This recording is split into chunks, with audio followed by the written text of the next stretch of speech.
Welcome to the Hollow Chord Podcast.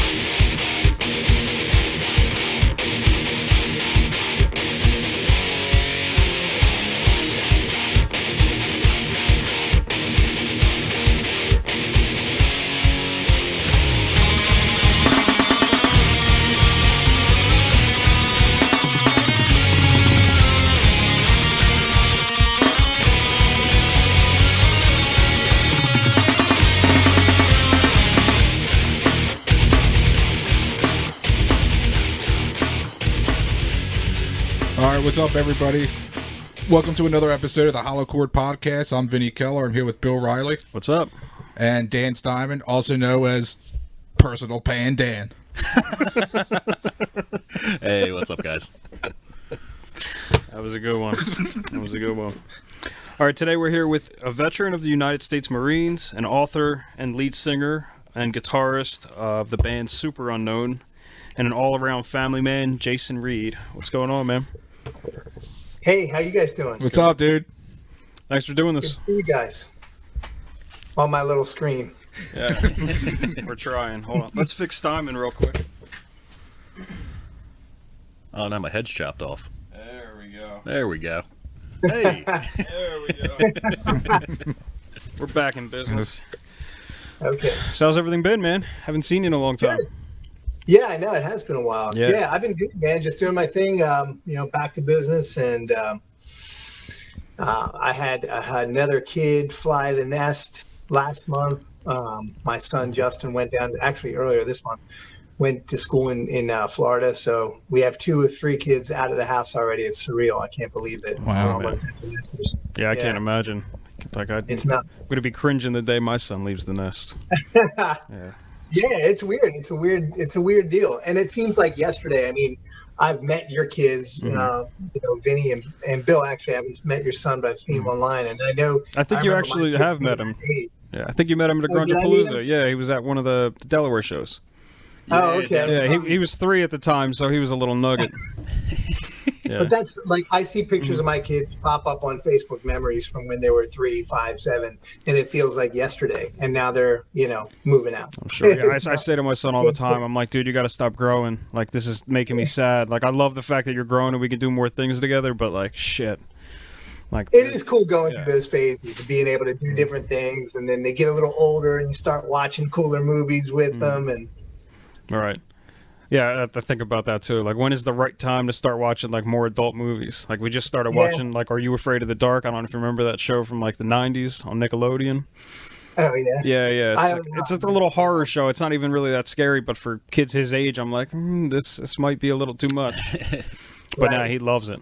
So yeah, it's Yeah, I remember like the classics, like Jaws. Like, Mm-hmm. all right, they're old enough to watch Jaws now, and then you get a little carried away and scare them a little too much, and then they can't sleep at night. right. Yeah. Well, you got to find out where the boundaries are, you know? That's it. You just push the envelope, and you find out the hard way. Right. Yeah. Oh, dude, I was showing my girl's kid. At the time, we weren't married yet. I think he was about 7. I started showing him movies like Gremlins and stuff like that, and I was like, let's test the waters. Let's see what you want to watch. And as soon as I showed him Gremlins, he's like, that's my favorite movie now.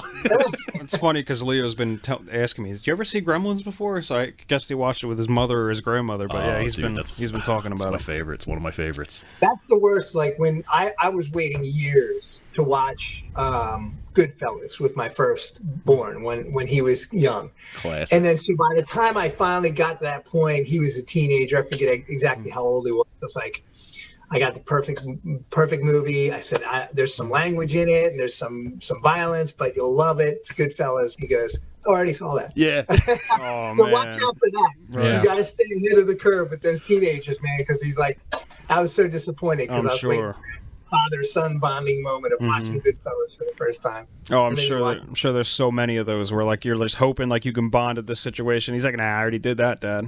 Yeah, Yeah, yeah, exactly. it's a bummer. So we've been reading your book. I have to say it's awesome. Like really great writing. Like we were all talking before we called you. It puts us right there, like in boot yeah. camp with you or with your son. Like you can picture it. It's really really cool.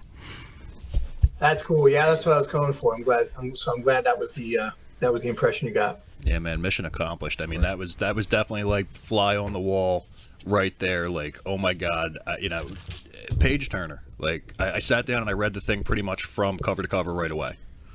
Nice. Yeah, it was pretty intense. I remember I was reading it like even just earlier today, and I was just like, Jesus Christ. Like I felt like I was just watching you guys get like drugged through the mud. I was like, oh my God. Yeah, and like I told you when I like just your intro, like I teared up. And like every letter to your son, like I just imagine if it was my son, like it just brings tears to your eyes, kind of makes you well up. And like I don't know if it's because I'm a father or just the writing itself, but like I feel it. It's dude, I think it's anything. Like if you have a connection with anybody, father to son, whichever role you are in the situation, like you feel that emotion, like you convey emotion very, very well. I mean, I was saying to these guys earlier, I got two major things out of this book, like that you really loved being a Marine. Like you did a very good job at conveying, everything that you wanted to say, and that you really loved your son. Like you're an incredible role model and have a great relationship with him. Yeah. Wow. Thanks. I appreciate that. Yeah. I thought I was really struck when he decided to take that route. That was the impression I got. I was like, wow, that's cool. I must have done something right for him to, because like every father and son, especially when you get into those teen years and they start, they start feeling their manhood a little bit. You start struggling and you have those power struggles that are inevitable between father and sons as you grow up. To have him make that choice and then follow through with it was pretty cool to see. And I realized, wow, yeah, he does really respect both my wife and myself for having made that decision, because it's not an easy one. And it's a big life decision where you're giving away everything for 4 years. So was that decision, was his decision to go into the Marines influenced by you directly, or was that just based on like what he knew of your past, and like was that all his doing? It was upon no suggestion of mine. Mm-hmm. Definitely, I never suggested it. I never recommended it. I never said consider it. He actually beat me to the punch because it was 11th grade when it was the very beginning of 11th grade. It actually was this time of year because it was within the first week or two of his junior year in high school. He came home and he said, there were recruiters at school today. And he said, I was talking to the Marine recruiter. And I'm pretty sure that's the way I want to go. I was like, I kind of took it with a grain of salt because it was 2 years before graduation. I was like, okay, cool.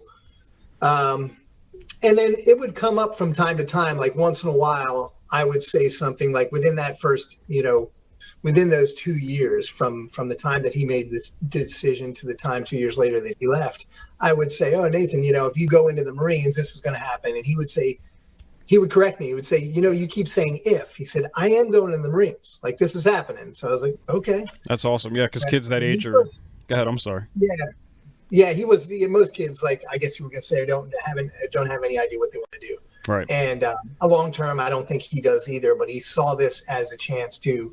He's adventurous. He's just a free spirit and an adventurous spirit. He's always loved hiking, fishing, being outdoors.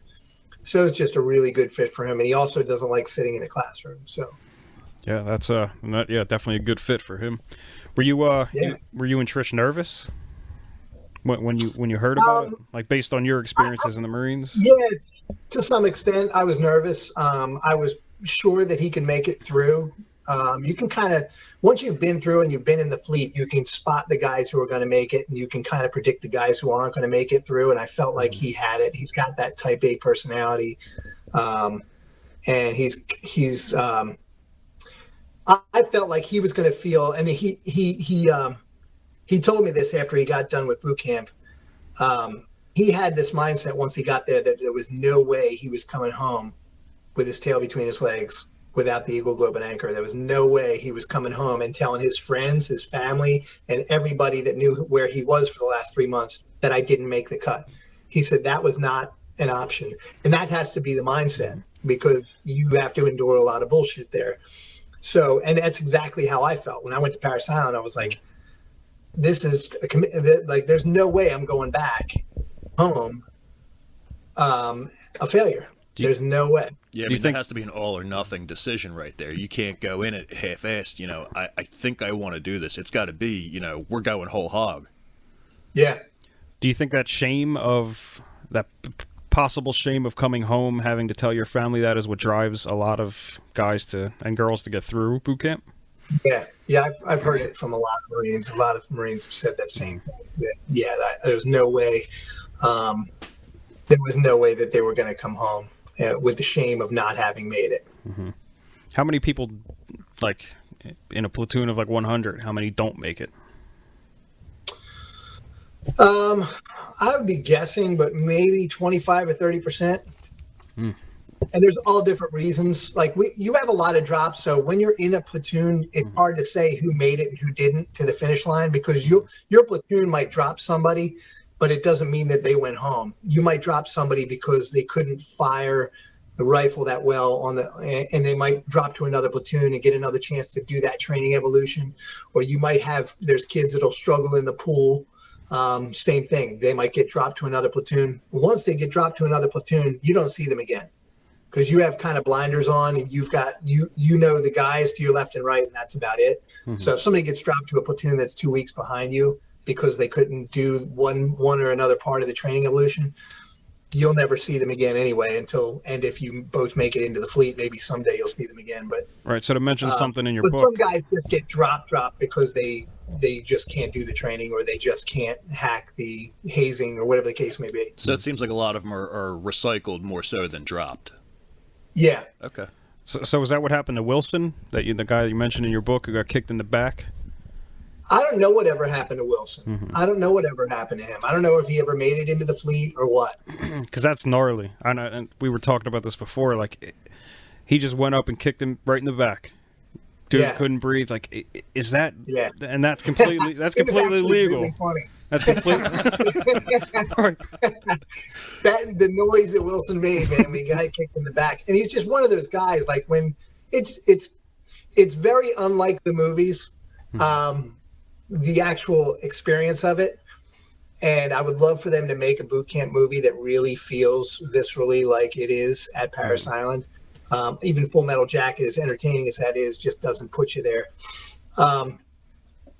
But yeah, like Wilson was one of those guys like you would see in the movies who gets everybody in trouble and drags everybody down because they're always messing up. And there is that element to, you know, the culture, I'll call it, of the Marine Corps, you know, boot camp platoon, where you are kind of only as strong as your weakest guy. So you got to bring these guys up. And some of them you just know aren't going to come up. So it's a matter of, you know, when's the attrition? When are they going to quit or get cycled out or drop for one reason or another? But yeah, Wilson was one of several guys who was kind of like that, and he took that kick in the back that was brutal. Yeah, is that legal? Like if we're I don't think it is. Right, no. if we're sitting at a park and I go up and kick you in the back, like I'm probably going to get arrested. Like that's just no, you're not supposed to. I asked the guy who did that if it was okay. I told him, I said, you know, I'm publishing this as, you know, I'm publishing this book. You know, is it okay if I keep that in there? And he was like, yeah, I'm fine with everything he wrote. So yeah, that's crazy. Like, has anybody ever like got like really fucked up at boot camp and then like tried to sue the Marines or sue the U.S. government? Yeah, we didn't have any. We had some guys pass out and gotten beaten to the point till they passed out and then eventually get dropped. And but there have been deaths. I mean, there have been many deaths on Parris Island. Just you know, one of the most notorious was back in the 50s. A drill instructor just marched his platoon into the swamp and a couple guys drowned. But there was not too long ago, a few years back, there was a young guy who was being hazed and he was put into a dryer at one point, and they tumble dried him a little bit, and he ended up I believe that guy, unless I'm conflating this story with another, he ended up committing suicide at Parris Island. Wow. They jumped in Jesus the third Christ. day. But there have been suicides there because guys just don't. It is a weird place because you feel like you're never leaving when you're there. It's a strange thing. And if you've got psychological issues, some guys will slip through the wire and get in with psychological issues, which they shouldn't. And they probably don't as much these days. There's probably better screening now than there was many years ago. But if you have psych problems going in, and I've said this about PTSD in general, a lot of people that end up suffering from PTSD from military service, if you really look close, and there's been books written about this, you really look close at their their past, they were kind of ripe for that anyway. There were some psychological issues. A lot of times there's some abuse and some past issues that they thought they were past, but they maybe weren't, that weaken your constitution for stressful situations. It's no joke, you know. So you need healthy people, physically and mentally healthy people to get to send them to training like that. They should be healthy up front. Right now, how many people, or like, is it frequent that they break mentally when they're there? Like that they just, something clicks and then they're never the same person? Yeah, and I've seen guys mentally break, and you can tell that they're not gonna make it, and they'll just cycle them out. And then I've seen guys kind of half break or refuse to train or show some belligerence and say, I'm not doing this, and you're like, oh, this guy's out. But then the drill instructors lock them on, take them out of the, you know, away from the platoon, and they'll do an analysis of a kid and see if the drill instructors see something in a kid that they feel like, hey, this is just a temporary situation. Maybe they find out he's dealing with something back home or something. They could get him over the hump and get him back into training. Sometimes it's just a temporary situation. But that's part of their job, to figure out when, oh, is this just a little speed bump here? This kid's going through something where he thinks he can't get through this training, but I think he really can, meaning the drill instructor. Or in some cases, like I said, it's more of it's going to be a long-term thing, and this kid's not going to be able to train. We're going to have to get him out. Is there anybody? You can't get them into the Fleet Marine Force if they've got psychological issues, because they'll kill themselves or somebody. Right. Too much of a liability with that. Yeah, and if you're going to forward deploy with an infantry unit, that's a high stress situation. No matter how you look at it, you have to have a strong constitution to be able to withstand that and do it gracefully. Is there anybody who've been too tough for their own good? Like they went in there just like maybe they were tougher than the drill sergeant and they just weren't fazed by any of the yelling or like the workload that you had to do, or and where like they were kind of praised for that, where it kind of like went over a hump of like phasing them out, where they like knew like this guy's not mentally ill, he's just right for the Marines. Yeah, they just come in essentially battle ready.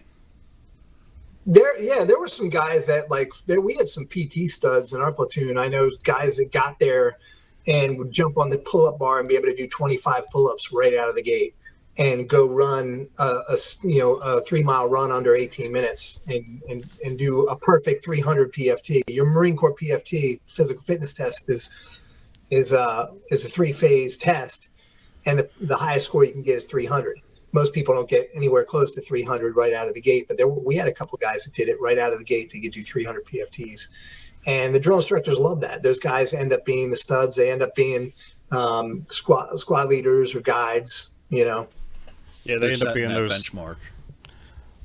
Yeah, they end up being those 3 dudes you talked about who came to that classroom where you were like, I want to be like those dudes. Oh yeah. Yeah, there's jacked studs. Dude, I'm convinced those guys were just jacked up before they even got to Parris Island. They were like probably high school football stars or some shit.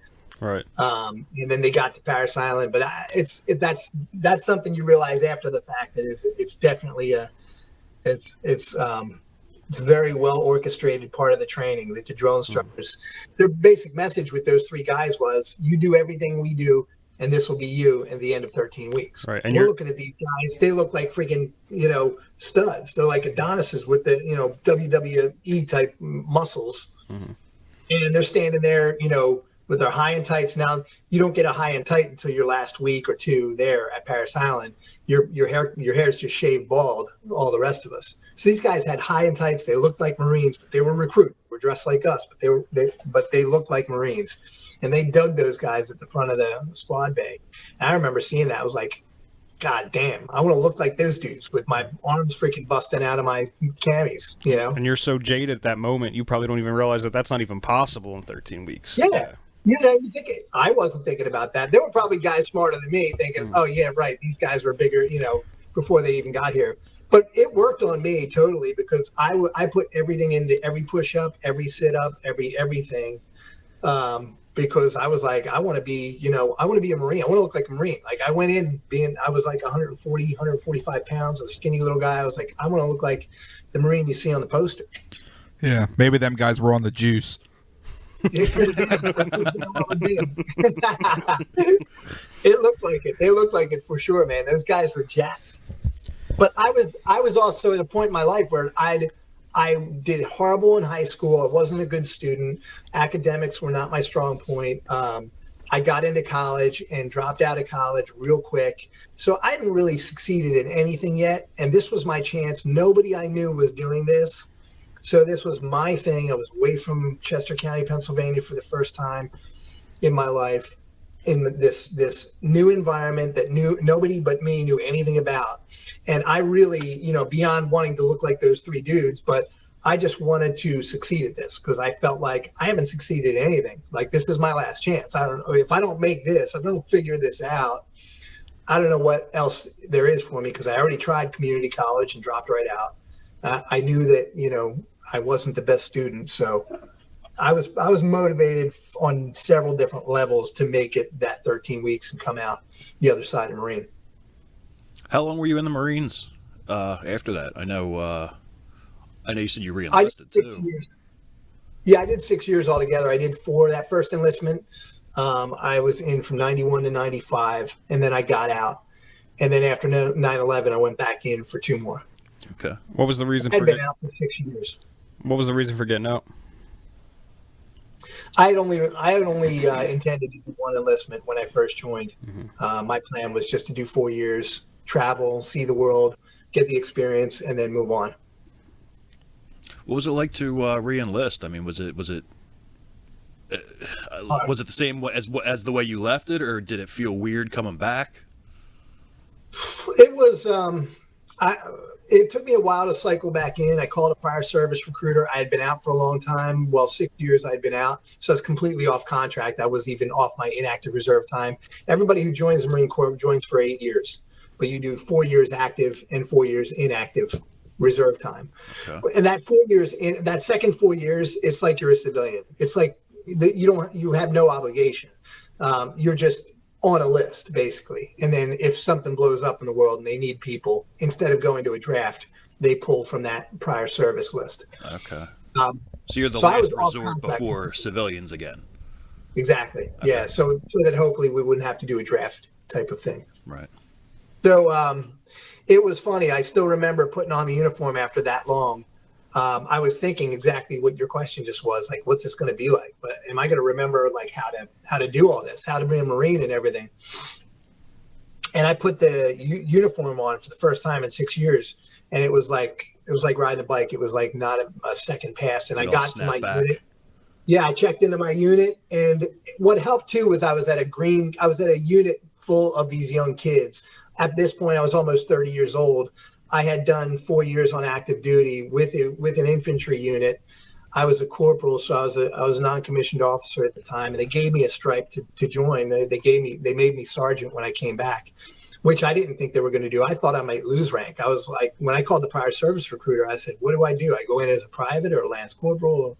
He was like, "What were you when you got out?" I said, "Corporal." He said, "Well, make you sergeant if you're serious. If you really want to come back." So I was like, "Yeah, shit, yeah." So I went back a sergeant. I went and reported my unit up in Willow Grove, and it was just a bunch of 19 and 20-year-old lance corporals. So it was kind of easy. It was easy to get back into it and get back into the stride of things, and it was fun. I enjoyed it.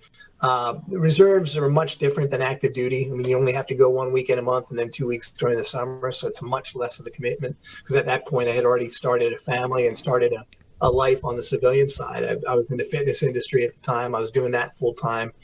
And but this allowed me to get back in and just kind of do something in the wake of 9/11. I felt like we all did after 9/11. I don't know your ages, but I mean, I was almost 30 when 9/11 happened. And all of us we were like, the whole country felt like helpless. Like, what do we do? Like, and when's the next shoe going to drop? Like, when's the next plane going to fall out of the sky or whatever? We didn't know if that was the beginning of something even bigger or what. Yeah, we were in middle school. Yeah, 7th grade. Yeah, which is mind blowing. I remember the day it happened. And I remember knowing that like shit was pretty bad, but like to really understand the complexity of it, I had no clue till I was well into high school for sure. Yeah. Yeah, I'm 2 years younger than Bill and Vinny. I was in 5th grade at the time, and I remember, this shit's heavy, man. Something really bad just happened. I mean, and I remember I got taken out of school that day for a dentist appointment, which was weird for me because I never really got to skip school for doctors and dentist appointments and stuff. But the whole way there, like I remember the announcement over the intercom in the school, and I remember the whole way to the dentist appointment, listening to it on the radio, everything, and just knowing that this was really bad, something major just happened. And I knew it's kind of weird. I could even tell being a kid, like I know I'm never going to forget this. I know this is one of those things that everybody remembers. You know what I mean? Because it was so horrific. Teachers were crying and stuff. I remember just all this awful stuff. It was very weird. It was just very strange all around. Yeah, it was for sure. Yeah, so you were about the age we are now. I mean, you're 30, right? Yeah, I'm 30 now. So Vinny and I are both 32. So I mean, imagining that happened today, like I'd have such a broader view of what's going on in the world. It wouldn't be so jaded. Yeah. Like in 7th grade, it was just some planes hit some towers, and we didn't know it was terrorist. I mean, we were told it was terrorist, but like, what was a terrorist to a 7th grader? Yeah, I mean, you hear about it, it's awful, but you don't know quite what it means yet. Even though you know it's something really bad, you don't know how bad. You don't know why it's that bad. Right. So what was that like for you? Were you ready just to head overseas and just go to war, or were you? Is that why you re-enlisted? Yeah, I mean, active duty Marines. It sounds weird, I guess, to a civilian, but when you go in, it's like everybody wants to be the next to go. Everybody wants to be the ones going. Nobody wants to be on the bench. It's like being, on an NFL team at the Super Bowl. Like nobody wants to be on the bench. Everybody wants to get on the field at some point. So that's the way we feel. And I don't know if I would feel, I don't know if a civilian can understand that, but for an active duty Marine that's been through the training, been in the fleet for a few years, if something goes down in the world, you're like, yeah, it better be us going. Like we all want to go. Yeah, so you just go in, you're ready to die, essentially. Like you're just ready to go. Like obviously you don't want to die, but like you're thinking you're gonna go in. Yeah, I guess you are ready, but it's not. You're not thinking it's going to go that way. Yeah, you're prepared to do what you need to do, and if that happens to be the outcome, it's unfortunate. But you're trying to accomplish a mission over there. Right. So, and what's Trish thinking the second time that you're going? Well, when I called her and told her, I called a prior service recruiter the day after 9/11, 9/12. I called a prior service recruiter and just to see, hey, is this feasible? Can you guys take me back? Am I too old? What's the deal? And when he said, yeah, we'll be able to get you back in, absolutely. I called her. I think I might have given it another day. Either I called her later that day or on the 13th. And I called her from work and I said, I think I'm going back in the Marine Corps. And she said, yeah, I figured you would. Like, I think she had it in the back of her head. She knew I was thinking that. Okay. I will say you have the best wife, because that is unheard of.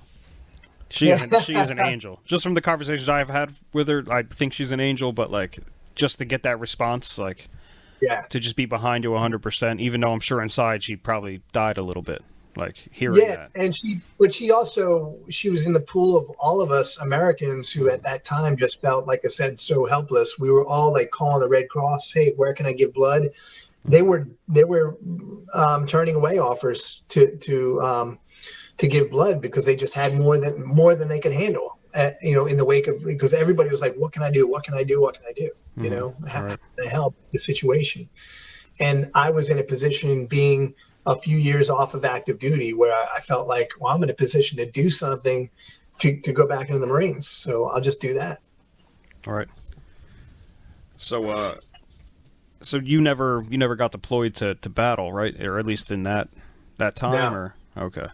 No, I didn't. My unit ended up deploying, but I guess a year or two after I got out. I was only in from 2001 to 2003. Gotcha. So, in your book, though, or on the back of the book, it said that you did battle like Somalian rebels, right? Yeah. Yeah, I was in Mogadishu. In fact, just what happened today in Afghanistan, I was part of that same mission, but in Somalia Okay. in the early 90s. Can you talk a little bit about that and give us a rundown of that? And the funny thing is, we talk about, being younger and not really plugged into, what's happening in the world and not really being of that mindset yet, like you are when you're in your 30s or 40s. I, wasn't watching the news and following politics as a young Marine when I was 19, 20 years old. I didn't even see the news footage of Black Hawk Down and the guys getting dragged through the streets, the Army Rangers bodies dragged through the streets. I heard about it on the Inchon on our way. We got briefed. They brought us into on the hangar deck and gave us a brief of here's what's happening and here's where you're going and here's what we're doing. And they told us about that. I was like, damn, they were dragging fucking, Army Rangers through the streets. And I ended up seeing the footage, I guess well after that. I remember seeing the footage and being like, oh, that's what they told us about in the briefing. But yeah, we went into Mogadishu in the spring of 94 to secure and defend the airport for the evacuation of U.S. forces. That's exactly what just happened in Afghanistan. Right. Minus the American casualties. We didn't take any casualties, but it was just, I'm not making any judgments on how that was or wasn't done, but I know, I don't know. The one thing, I guess you don't want to get into current events or politics, but using the Taliban outside the wire as our, coordinating security efforts with the Taliban in Afghanistan this week was nuts. The fact that we're actually trusting these people to help us secure this airport is exactly why a bomber got through. It's nuts.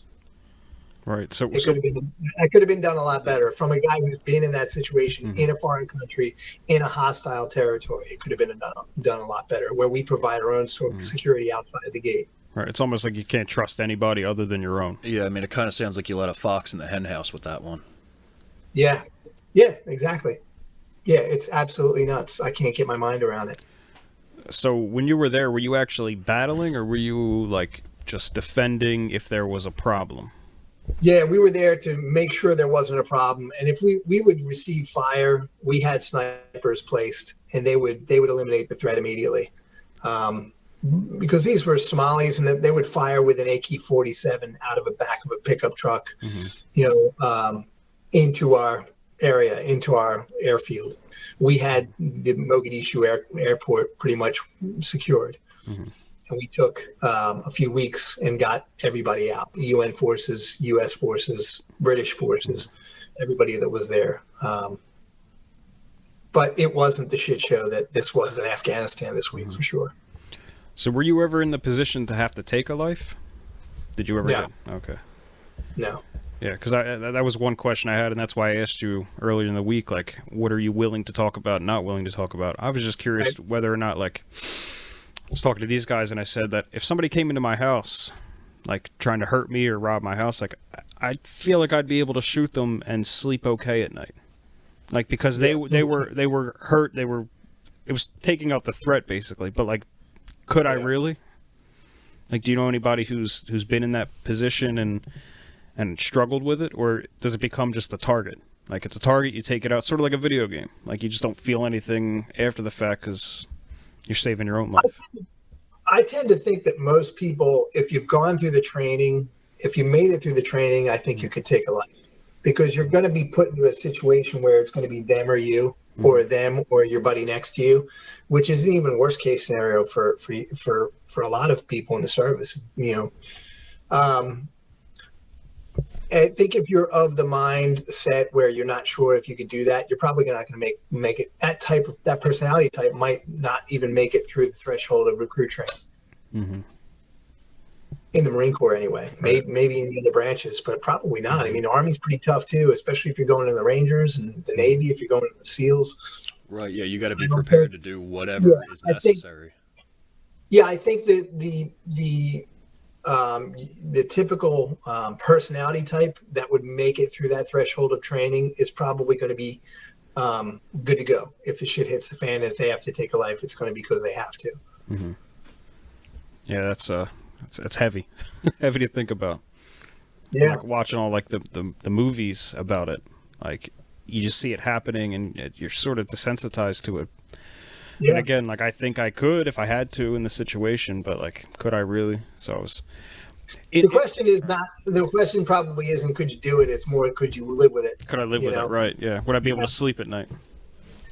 As you evolve, that would have been the question. I'm glad I wasn't put in that situation. I'm glad I wasn't put in a situation where I personally took a life, because I wonder how I would have figured that out as my thinking evolves and you get older and you have children and you have a family of your own and you realize that, maybe this is just one thing. This whole movement of human energy, maybe it is just one thing. And that's what it feels like all these years later. I look back at Somalia and I see, oh, this is that was like a cancer. If this whole human race is one body, that was just a part. That was just this one thing turning on itself at that point in time. And That was a that's blip what on the war radar. is. What's that? That was a blip on the radar in the grand scheme of things. Yeah. Yeah, for sure. Yeah, I like to think that way too, where like we could all live like in harmony. Like, yeah. And like it doesn't matter what patch of dirt you grow up on or where you are, what religion you are, what race you are, what language you speak, like we could all just live in harmony, but there's always the people who, like you said, are a cancer and they just want to cause harm. And right. Yeah, I get that. It's heavy, man. It's some deep stuff here. I mean, what is your son deployed right now? No, he's in Hawaii.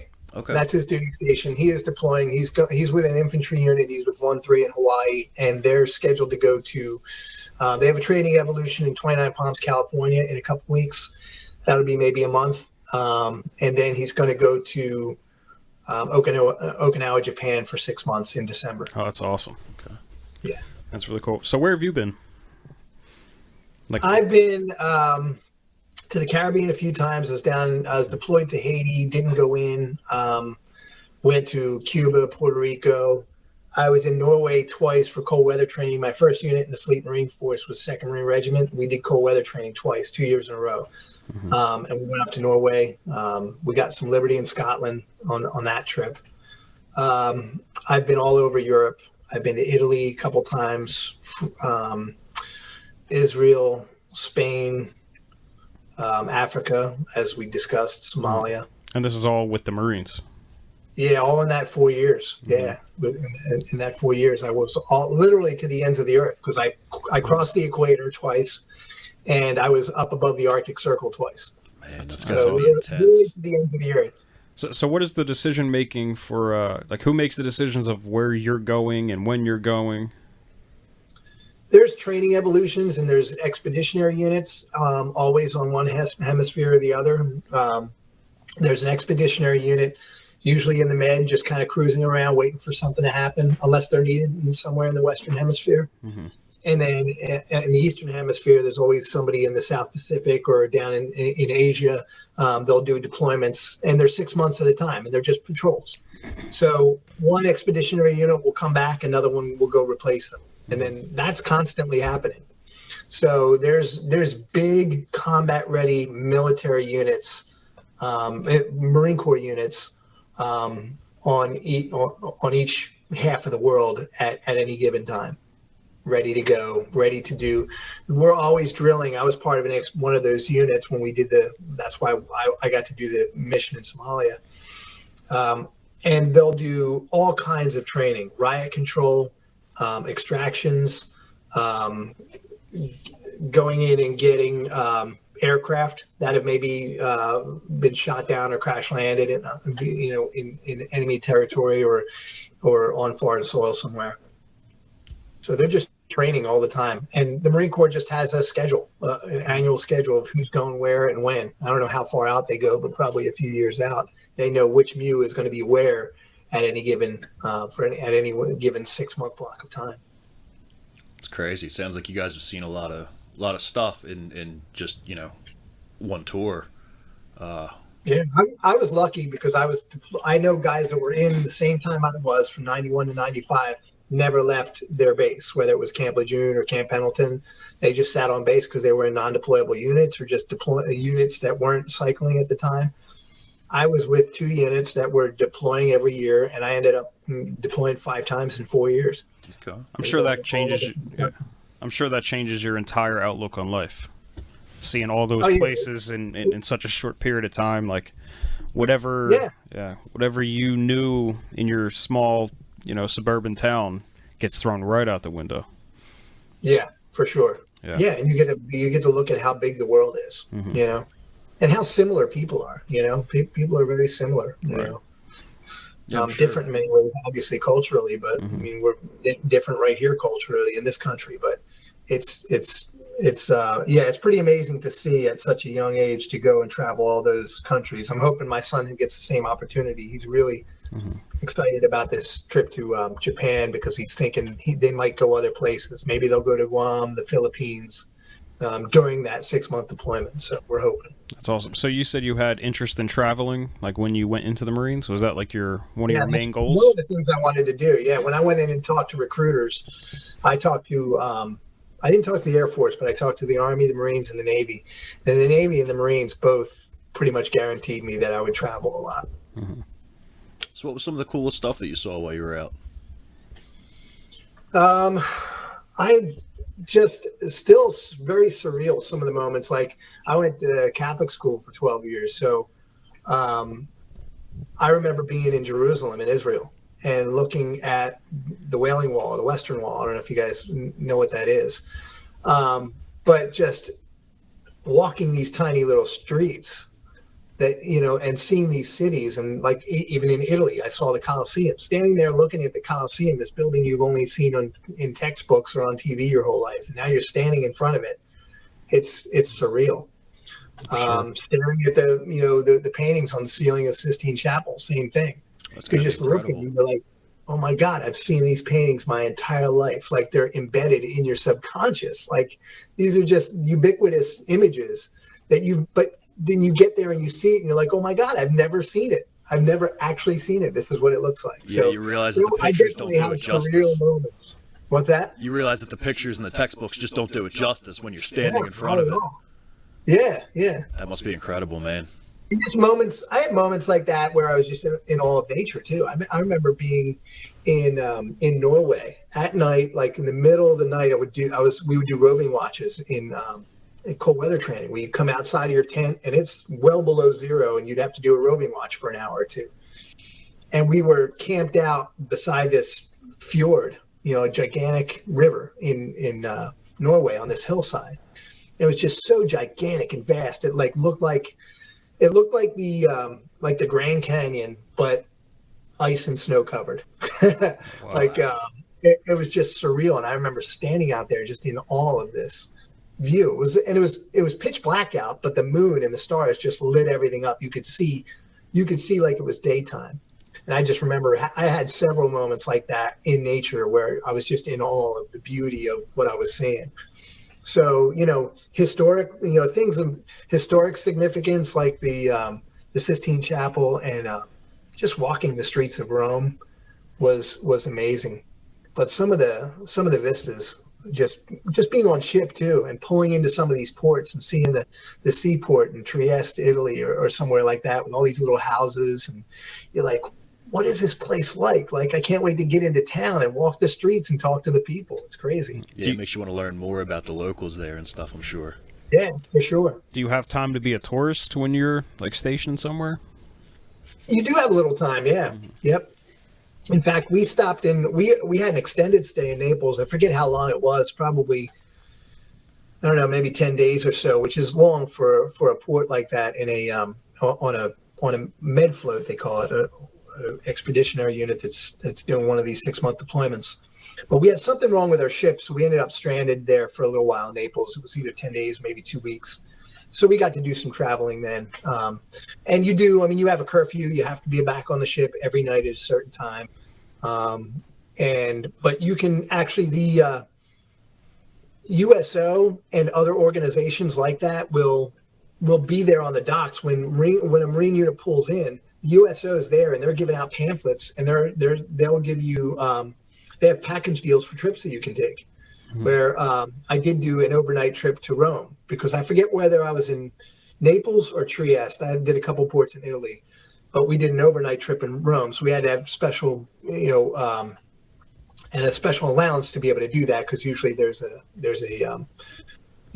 time. I think it's probably 10 or 11 o'clock. You need to be back at the ship most nights. But if you take one of these trips, you'd get a pass and be able to be out overnight. And we took this trip to Rome, and you could do that, and they'll have the trips already planned out for you, so it's great. That's so if awesome. you're going to be there for any of these ports for a few days, like when we were in Haifa, Israel, I went to Jerusalem. I took a trip to Jerusalem. I went to Tel Aviv twice.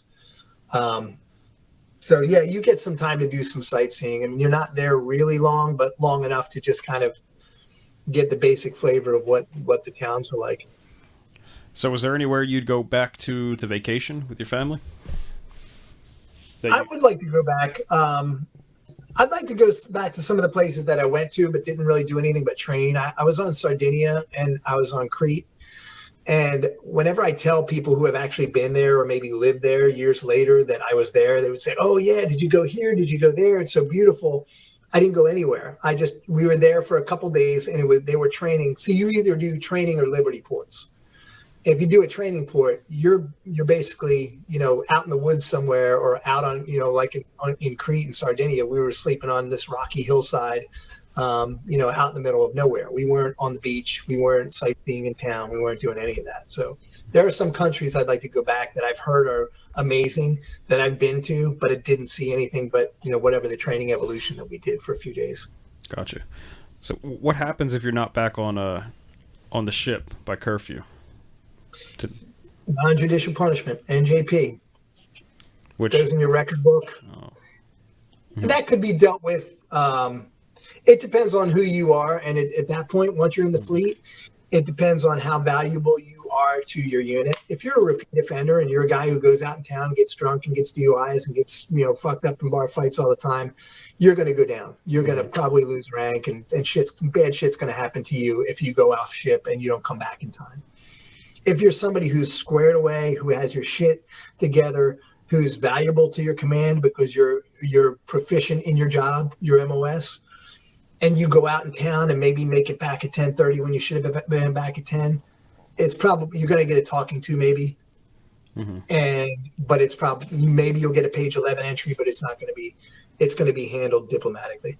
So it really pays to know, once you get into the fleet, things are handled well, in my experience. I think that, if you're a good Marine and you have your shit together, you get in a little trouble where you show up a little late, you'll get a pass.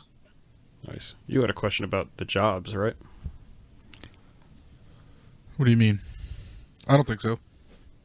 About like how they choose their jobs. Oh yeah. So how do you know? Going in, Ben? I can get you in. I wanted to know how do you know what kind of job you're gonna have in the service? Like, do they just like put you somewhere based off like your best skills, or do you get to choose what you'd like to do?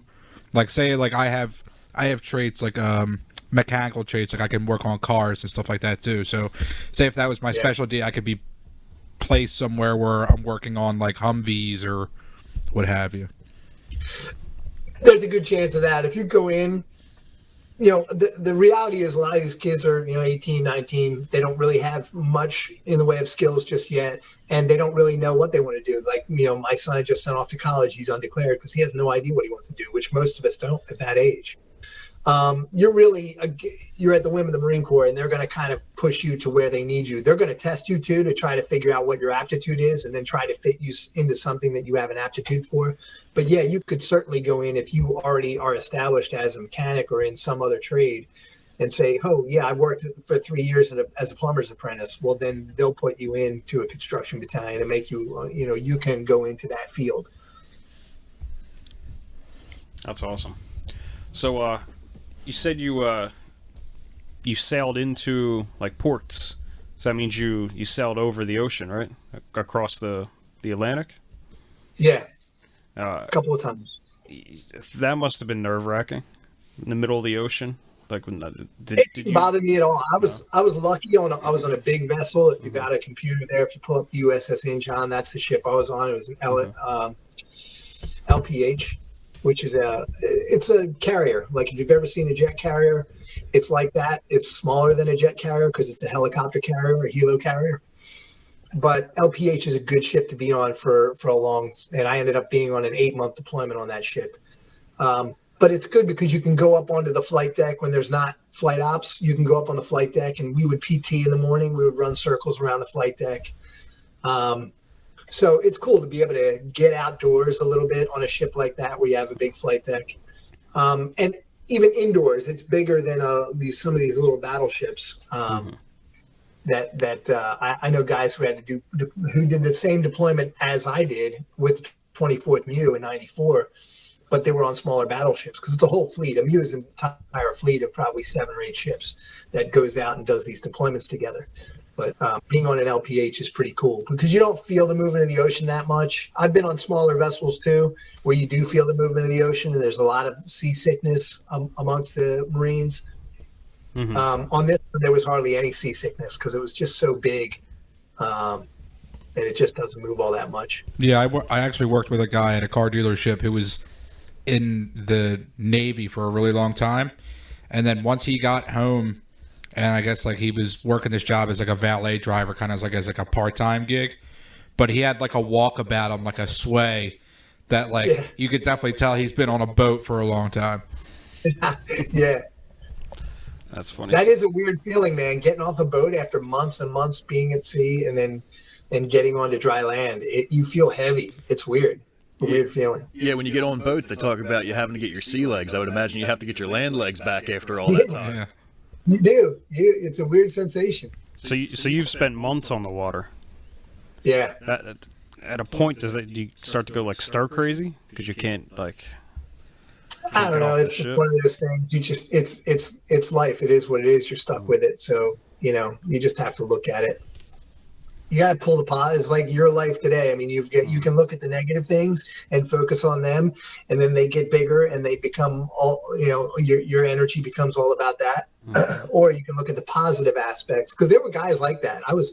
I remember me and my buddies were always fighting that like mentality of, hey, stop bitching and complaining because you're making it worse for you and for everybody around you. Like we're fucking 19 and we're traveling around the world.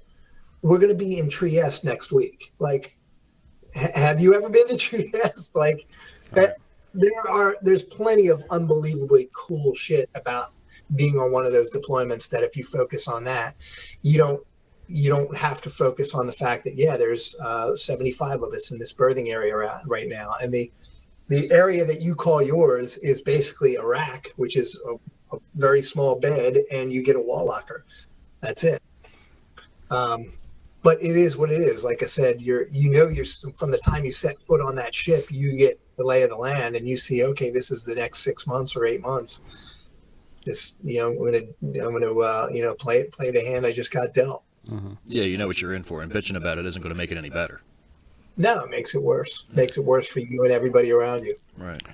So I've been watching this YouTube channel for a long time called Smarter Every Day, and there's been like a 4 or 5 part series of the host touring a submarine, like a military Navy submarine, and I think it was the Navy. I assume it would be.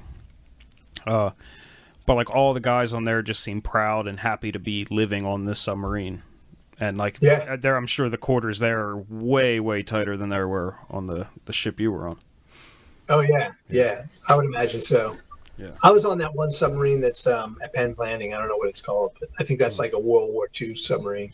Mm-hmm. It's an old vessel. But yeah, I remember touring that. I toured that I don't know, probably 5 years ago now on one of my kids' school trips. And I remember thinking that. I was like, man, I'm glad I wasn't stuck on this thing for 8 months. Like these are tight quarters, a lot different than an LPH. Yeah. Yeah, I mean, things could always be worse. I mean, guys with that negative mentality, I don't have enough space, I can't stretch out, whatever. They could have been on that submarine, man. Things could always be worse. Yeah, that's true. Well, I've heard a story too where I've seen a show where a guy did a tour of like a smaller Navy ship, and they must have had like a crew of 75 guys on one boat and only one bathroom in the whole ship. Wow. So I mean, like, I can't imagine like at least 10, 15 of you guys got to all piss at the same time. It's like fucking try to jam each other in there. Yeah, right. Just start pissing off the side of the boat. I was gonna say, man, you're in the middle of the ocean. There's plenty of options for peeing. Yeah, nature's toilet. So there's a part in your book that made me think of like some videos I've seen before. You said once you graduate, you'll feel different, and people will see you in a new light. It's an honor to wear the Marine Corps uniform, and many heroic men who came before us established the USMS or the USMC's legacy. It kind of made me think of stolen valor. Have you ever had to deal with anybody who? Have you ever encountered anybody who like really wasn't in the Marines, but they tried to pretend like they were? No, I've seen a bunch of those videos Right, online, and I would love to bust somebody for stolen valor. They're Right. funny. They're funny when The they're one like dude- talking about the platoon and the guy's just making up a platoon. He's like, I was in the 45th platoon of the 3rd Feather of the 9th Street, and the guy's like, yeah, that's the one I was in. And Yeah, yeah. yeah, they're hilarious. The one dude, I forget his name, but he was a Master Chief in the Navy. He was a SEAL, and he busts SEAls for stolen valor all the time. And it is that his videos are so funny because he just gets these guys dead to rights every time. Right. Yeah, that's a shitty No, thing I've to never do. seen that myself. I've never seen somebody in uniform and then went up and struck out a conversation and then realized they're not really a Marine. That's never happened to me. Yeah. Do I you wish you would.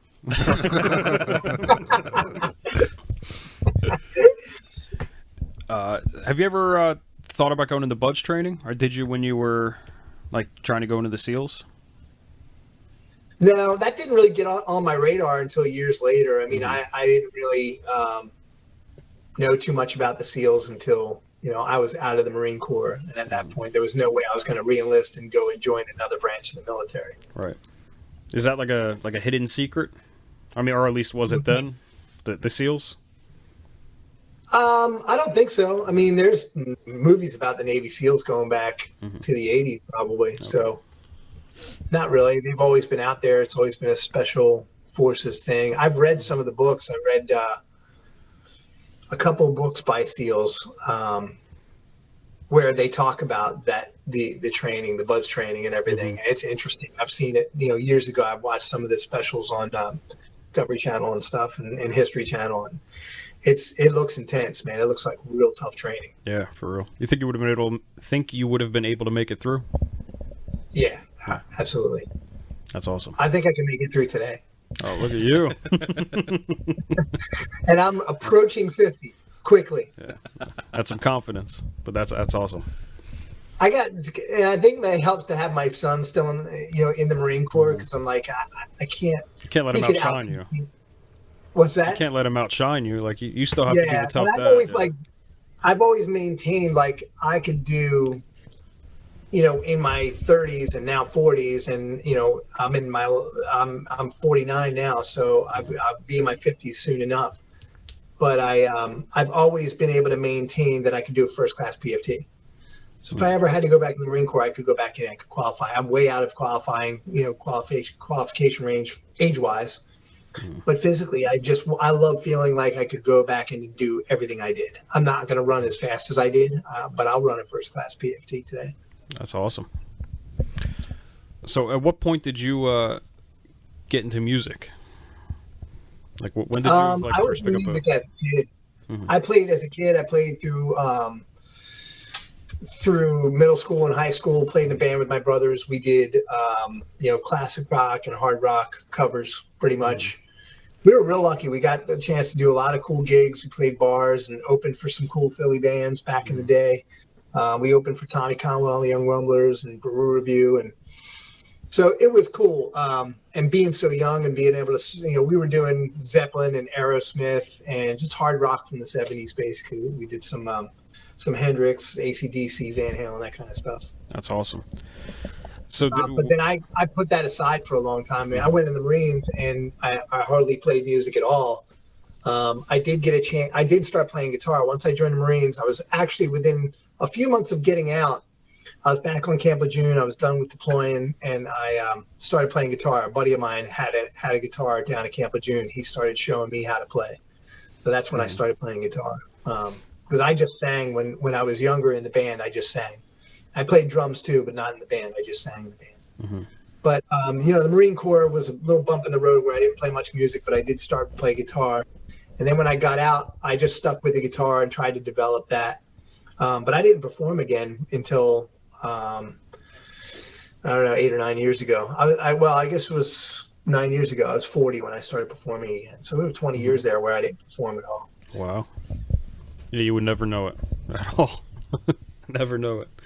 Oh, thanks, man. Well, I did keep playing music, and I got into recording and writing my own music, and I did, like, all through my 30s, I wrote and recorded, and I played right here where I'm sitting in my basement. Mm-hmm. And I worked on getting better at guitar. But like I said, I didn't start going out and playing gigs again until I was 40. Nice. Did you ever, when you were younger, think about making a career in music? Did you ever, like... Not seriously, no. It was just a fun thing for you. At one point, I realized how much I missed it. Once I joined the Marines, I realized not having access to music and not being in a band and being able to, do that really was, it was tough not being able to play music all that time. So I did think for a little while at that point, and I had a friend who I was in a band with when I was a kid. While I was in the Marines, he moved to California to try to play music. So that was one of my potential things I was going to do. Once I got out, I was thinking of moving out to California where he moved and join a band and try to do music full time. So I did consider maybe my second year that I was in the Marines. But then I started dating Trish, and she was from here. She was from Westchester, PA. So I got out in '95 and moved back here so we could be together. Nice. So, I know you have the Reed Brothers band, right? That's the band with your brothers. Yeah. Are you still active doing that? Not tremendously so right now. We have a gig in October. We had a gig back in July, but we haven't been booking that much. The whole COVID thing shut us down like everybody. Yeah. And some places we used to play just aren't even open anymore. Like we used to play like in Westchester, Sprout Music Collective, and we used to play at the most recently it was called the Boxcar Brewing. They had a great stage and sound system there. That closed down just prior to COVID. Actually, I think that closed down. But so yeah, there's not a ton of places to play. Yeah, is that all original music? A band like that. What's that? Is that all original music? No, it's about 50-50 original and covers. Gotcha. So Super Unknown, I remember we've had brief conversations about that, and when I first met you, I don't even think Super Unknown was a full band yet, right? No, I was just doing that solo acoustic. Mm-hmm. And when did you get that? When did the full band start? Was that like before Honduras or after Honduras? Or was that for the Honduras show? Because we went to Honduras. Mm-hmm. That was the first show we booked. Actually, was with the first show. The first show wasn't the first show we played, but the first one that we officially booked was before we even played a show. We were booked with Armed Forces Entertainment to go to Honduras and play. It's a hell of a first show to book, man. Yeah, it's crazy. It was the connection. Our drummer, Ron, his brother, worked for the booking agency that coordinates a lot of that booking with Armed Forces Entertainment.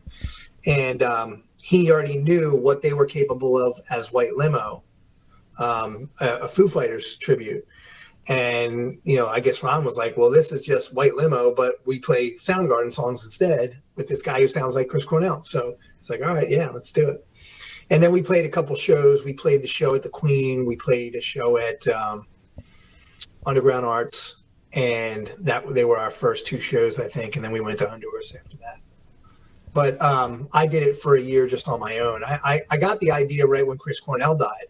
Because back in the 90s, when I started playing guitar when I was still in the Marines, that music was all anybody listened to all the time. Mm-hmm. It was I mean, there was some Pantera and Metallica, the Black Album, and all that stuff was big at that time too. But grunge was like ridiculous. Like everywhere you went, it was Alice in Chains, Pearl Jam, Soundgarden. So I learned all those songs. So I was just learning how to play guitar. So I was learning Soundgarden songs, Temple of the Dog songs. Most of them I couldn't figure out because I didn't know they were doing different tunings. I knew drum tuning and I knew standard E tuning, and that was all I knew. So there was a lot of them. I was like, how are they even getting these sounds? I have no idea. But I was drawn to Soundgarden out of all those bands back then in the early 90s because I was used to singing that way. Like I sang like, as a kid, I was singing like Steve Tyler and Robert Plant. Yeah, so you had that higher pitch voice. Yeah, I had a Chris voice Cornell that was strong in that range. Yeah. So doing the Cornell thing. So that's why I was really drawn to Soundgarden. He sounded like what Dio was doing back in the day. It sounded like, when I first heard Outshine, that sounded like sludgy old Zeppelin or Sabbath or something to me. Yeah. So I loved it. I was like, yeah, this is kind of what I grew up playing in bars in, Westchester. So, so I learned so many of those songs, and then I kind of left that behind, and, the next 20 years passed before I started Super Unknown. But when Chris died, I was like, man, I know all these songs. I still love playing. I started playing a bunch of those songs right after he passed away. I was like, I need to go out and do a tribute show. I'll just go do a half-hour acoustic set or something. And so I went online and I found a couple of bands that did like 90s stuff, and Flannel was one of them. So I reached out to Flannel just through their website. I said, hey, I see you guys do 90s alternative and grunge.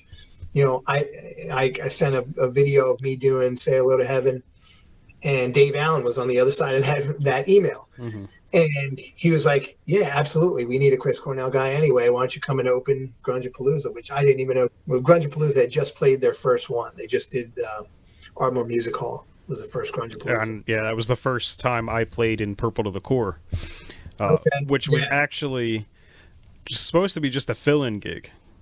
Oh, really? Yeah, so I guess Jeff had quit Purple to the Core. Actually, all the guys quit Purple to the Core. So the only original guy was Brian, and he had put the band together for that show because I think they booked that show and then everybody quit.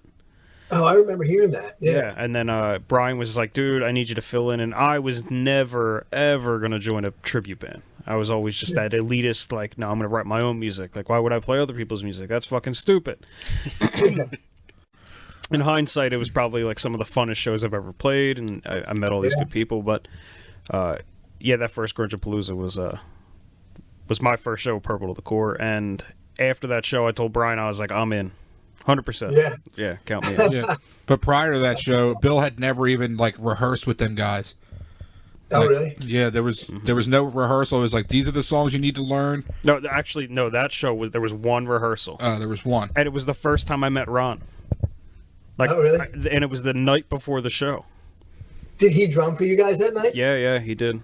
And literally, the night before I met him. So, it was such a weird experience for me because being in bands, you always rehearsed 1,000 times before you played a show. And now I'm just learning all these songs in my living room and then going to practice one time. We run through the song, the set twice, and then we just go play. And I'm like, oh, it's going to be interesting. But it sounded so tight, like they had been playing for years together. Yeah. It was insane. I'll tell you, man, you get the right guys together. That's how it can be. But I mean, Magical. A lot of that is our own discipline, but Ron's the backbone of fucking everything. That dude. Yeah, he's amazing. Yeah, he's probably one of the best musicians all around in Pennsylvania, I would say. His drumming is second to none. And his sound production, his audio production is just unbelievable too. We wouldn't have done what we've done if it weren't for his audio production. I mean, everybody does a great job, but if he didn't make us sound like that and in our videos, I don't know, if we would have had the opportunities that we're getting. Right. Yeah, he's phenomenal, and he's played in every band in Grungapalooza. Yeah, I think you're right. Yeah. There's times where he never left the stage. I think in Virginia, there's 2 Virginia shows that we played. Wasn't he on stage for most of the night? Yep. Yeah, That's brutal. Yeah. That's tough And, too. like, I know- He plays. right. And the two Virginia shows, like I was playing for White Limo, and then Purple to the Core back to back. And after that, I was like, I'm done. Like I'm fried. I can't do anymore. And he's just Yeah. up there, just killing it all night long. Doesn't miss a beat ever. I was spoiled at those shows because I just got to go on first, do my thing, you know, and I was done, you know. I will say though that like I pretty much said to Dave, like every Grunchapalooza show, I'm like, you need to make Jason either play in between each set because he needs more shine than just opening up the show. Because your sets were awesome, dude. Like there was acoustic sets. Thanks, man. Yeah. Although like I guess it's hard to capture that energy like with just an acoustic act. Yeah, there was always. I'm glad I did the full band thing because there's always material that I couldn't do acoustically that it just wouldn't do it justice. You know, acoustic. Yeah. With Soundboard and Audio Slave. Yeah, well, it's definitely super good because, like, I'm a very picky person when it comes to somebody trying to do somebody else's vocals. And I remember seeing you for the first time. It was one of the Philly shows. I don't remember which venue it was. I think it was Ardmore Music Hall. No, it was somewhere. Maybe. It was somewhere in the city. And It was at one of the early shows. It was probably Underground Arts. Or Grape Room? That was our first full band show, Underground Arts. yeah, it wasn't the full band. I remember it just being you. I think it was Underground Arts because you were at the Underground Arts show. I don't think we played anywhere else in Philly in Grunchapalooza, did we? Other than the TLA, but I didn't play that show. Yeah, I think you're right. Yeah. Or no, we did back-to-back nights at the That was Underground Arts where we did an World acoustic. Cafe Live. Yeah, that's the one. Right, yeah. We did. Yep. That's right. So that's the one that We I did an acoustic night and then a full band night the second night. Right. So I went to the acoustic night, and I remember there being there with my wife, and I'm like, listening, and I'm like, this song sounds familiar. And then I hear your voice, and I'm like, can you believe this fucking guy? I was like, it sounds just like him. And then I ended up telling Steinman about you, and I'm like, Steinman, you had to come to this show to Queen because this dude sounds just like Chris Cornell. It's Yeah. insane.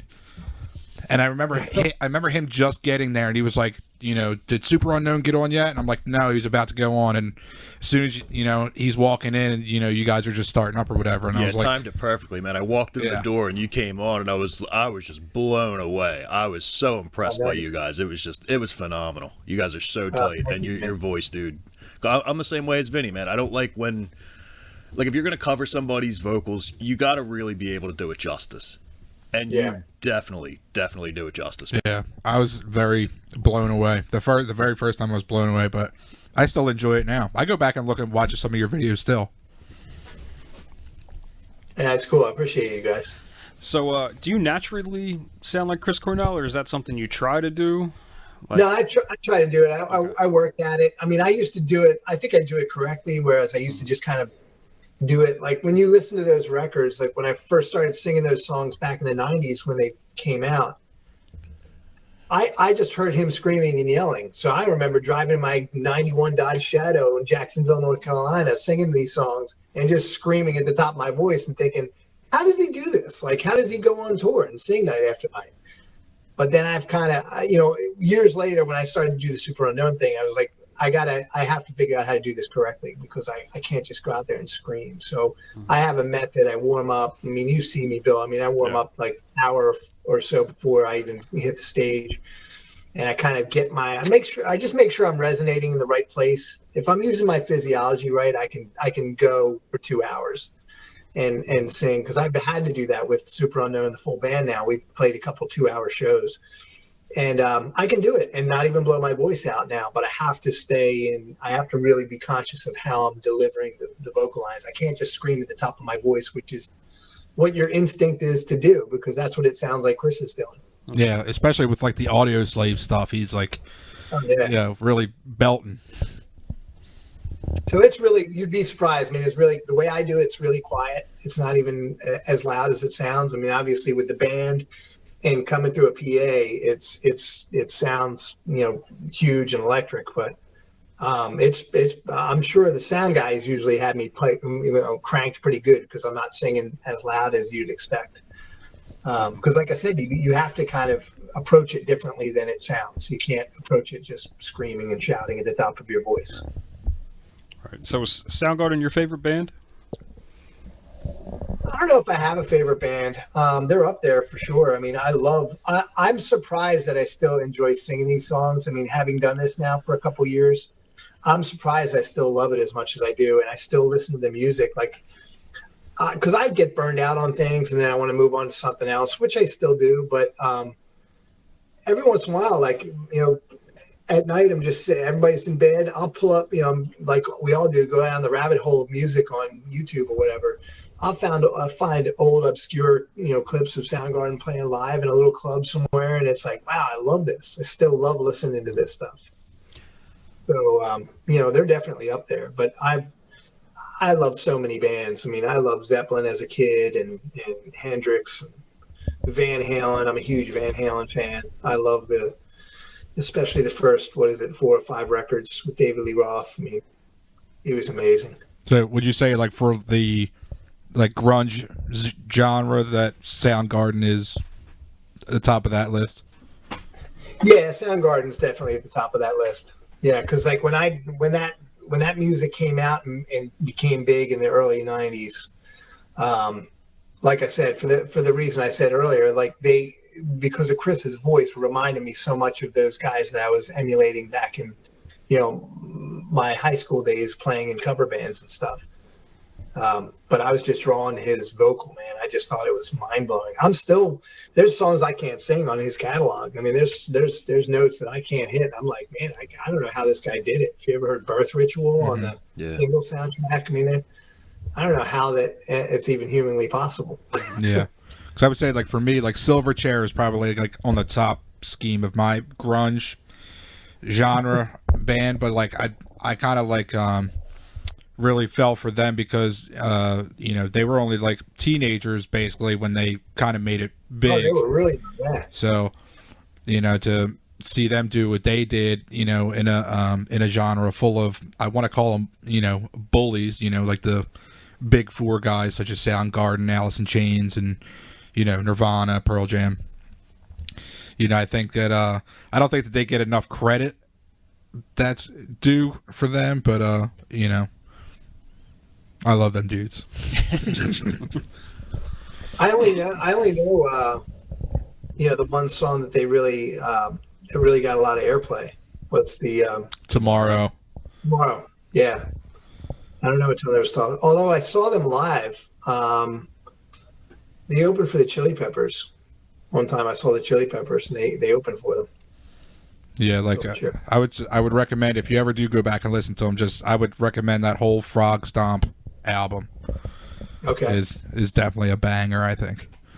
Yeah, it's crazy because he was like 14 or something like that when he wrote that album, I think. Yeah, and talking about, like, Right? a vocal from a young guy like that is just screaming at the top of his lungs. He sounded like a grown up. Yeah. Yeah.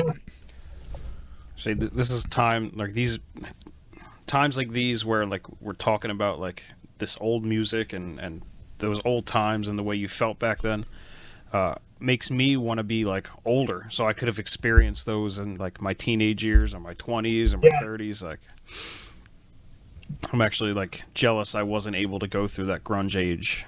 Oh, for sure, especially with what was the place on South Street?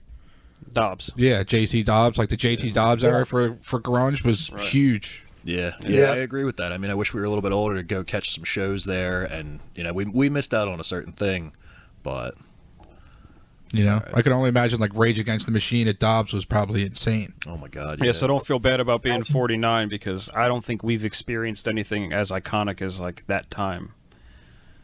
I was stuck in the Marines during those days, though, so I didn't see any of those Yeah. shows live. I never got to see any of those bands. Actually, But, like, during your once I teenage got out, years. I guess once I got out, I did see Soundgarden in the '90s on the Down on the Upside tour when that came out. I saw them at the Electric Factory, and I saw Temple of the Dog when their one and only tour that they did, which was 6 months before Chris passed away. Yeah. They played at the Tower Theater. I saw them there. That was amazing. And I wasn't even going to go to that show. I'm really glad. I owe it to my friend Sean, who was asking me to go to that show. I was like, nah, it was like a Wednesday night. It was like, I don't know. And like a week or two later, he called me. He was like, dude, the show's next week. I can get us tickets for this much. He's like, come on, go. You love Chris Cornell. You love that record. Let's go see it. So I was like, all right, let's go. So now I'm glad he twisted my arm. We went out to see that show because it was a phenomenal show. And then, of course, Chris died 6 months later. But that show was very cool. Did you ever listen to that record, the Temple of the Dog record? Yeah. Oh God, yes. So Everybody many knows times. Hunger Strike off of that, but there's some great songs on there. They played the whole record from the first track to the last, and then they peppered in some covers. They did Zeppelin covers. They did Achilles' Last Stand. Oh, that was probably incredible. It was. They did War Pigs. I mean, it was nuts. It was really good. Really great show. That's awesome. So, you talked about being burned out sometimes from the like the Chris Cornell sound, I guess, or from like just playing those songs. During when like Grungeapalooza was really popping, when we were playing shows a couple times a month, how did you not get burned out? Because I know I didn't play as much as you did, and I remember after the Gramercy Theater show, I told Brian, and this is probably why I'm not in Purple of the Core anymore, to be honest with you. I told him, I was like, dude, if I never hear these songs again, I'll be happy. But like at that night, I was just so burned out from just playing them over and over and over. Although that show was phenomenal. So I think you. Well, how much of a Stone Temple Pilots fan were you going into it? I became a really big Stone Temple Pilots fan while learning the songs. It was never a band that I got into. That's the difference there, Yeah. because, and my age too, and having gone through just what we just talked about. I was, in my late teens, early 20s when that whole grunge explosion happened. I was in the Marines where, we would go to the gym and there'd be music playing. It was always Alice in Chains and Soundgarden and Pearl Jam and all those bands. Mm-hmm. And so that music was embedded in my subconscious, like back in, when it first came out. And I loved that music so much. And then I stepped away from it for so long. All right. I wasn't listening to, there's a lot of years in there where I wasn't listening to that stuff. I got into other stuff. I got into writing and recording my own stuff, and just got away from it. So when Chris died and I started Super Unknown again, or when I started playing those songs again with Super Unknown, I think that music really held such an important place in my memory and in my heart. Like you didn't have that with Stone Temple Pilots. No. Like, cool tunes. I know some of these songs, and then you learn them and you gain an appreciation. Right. My appreciation was deep seated and decades old by the time. So yeah, I really don't get burnt out playing this stuff at all. I really enjoy it. I guess there are songs that I don't enjoy quite as much. Like whenever we get up on, I'm not a big slow song guy, and so like when we have to do Black Hole Sun, it's like you've heard that song a million times. Plus, it's a slow song. I'm like, all right, let's do it. We have to play it. Yeah, it's a staple. You're not going to get away with a set without Black Hole Sun, but you have to like. Yeah, that's like Purple of the Core not playing Plush. Like you fucked up the show if you don't do it. Yeah, you have to do it. But I really I like the challenge of it too. I like a challenge. I've always liked the physical challenge. Like I said before, I like the maintaining my level of fitness so I could go out in PT field and run a first class PFT. I like the fact that I could still sing these songs, and I like the challenge of learning how to do it right, which I'm still doing. Learning how to do it right so I don't blow out my voice, because I know that we're going to have opportunities in the future once all of this stuff normalizes to a little bit more, where we're going to be able to go out and play on a Friday night and then again on a Saturday night. I got to be ready for that. Yeah. So that takes some resilience, and it also takes a real concentration on doing it the right way, doing it quietly, not pushing a lot of air, so I'm blowing out my vocal cords at at every show. Right. Are you still discovering new music like today? Like, is there anything new? No.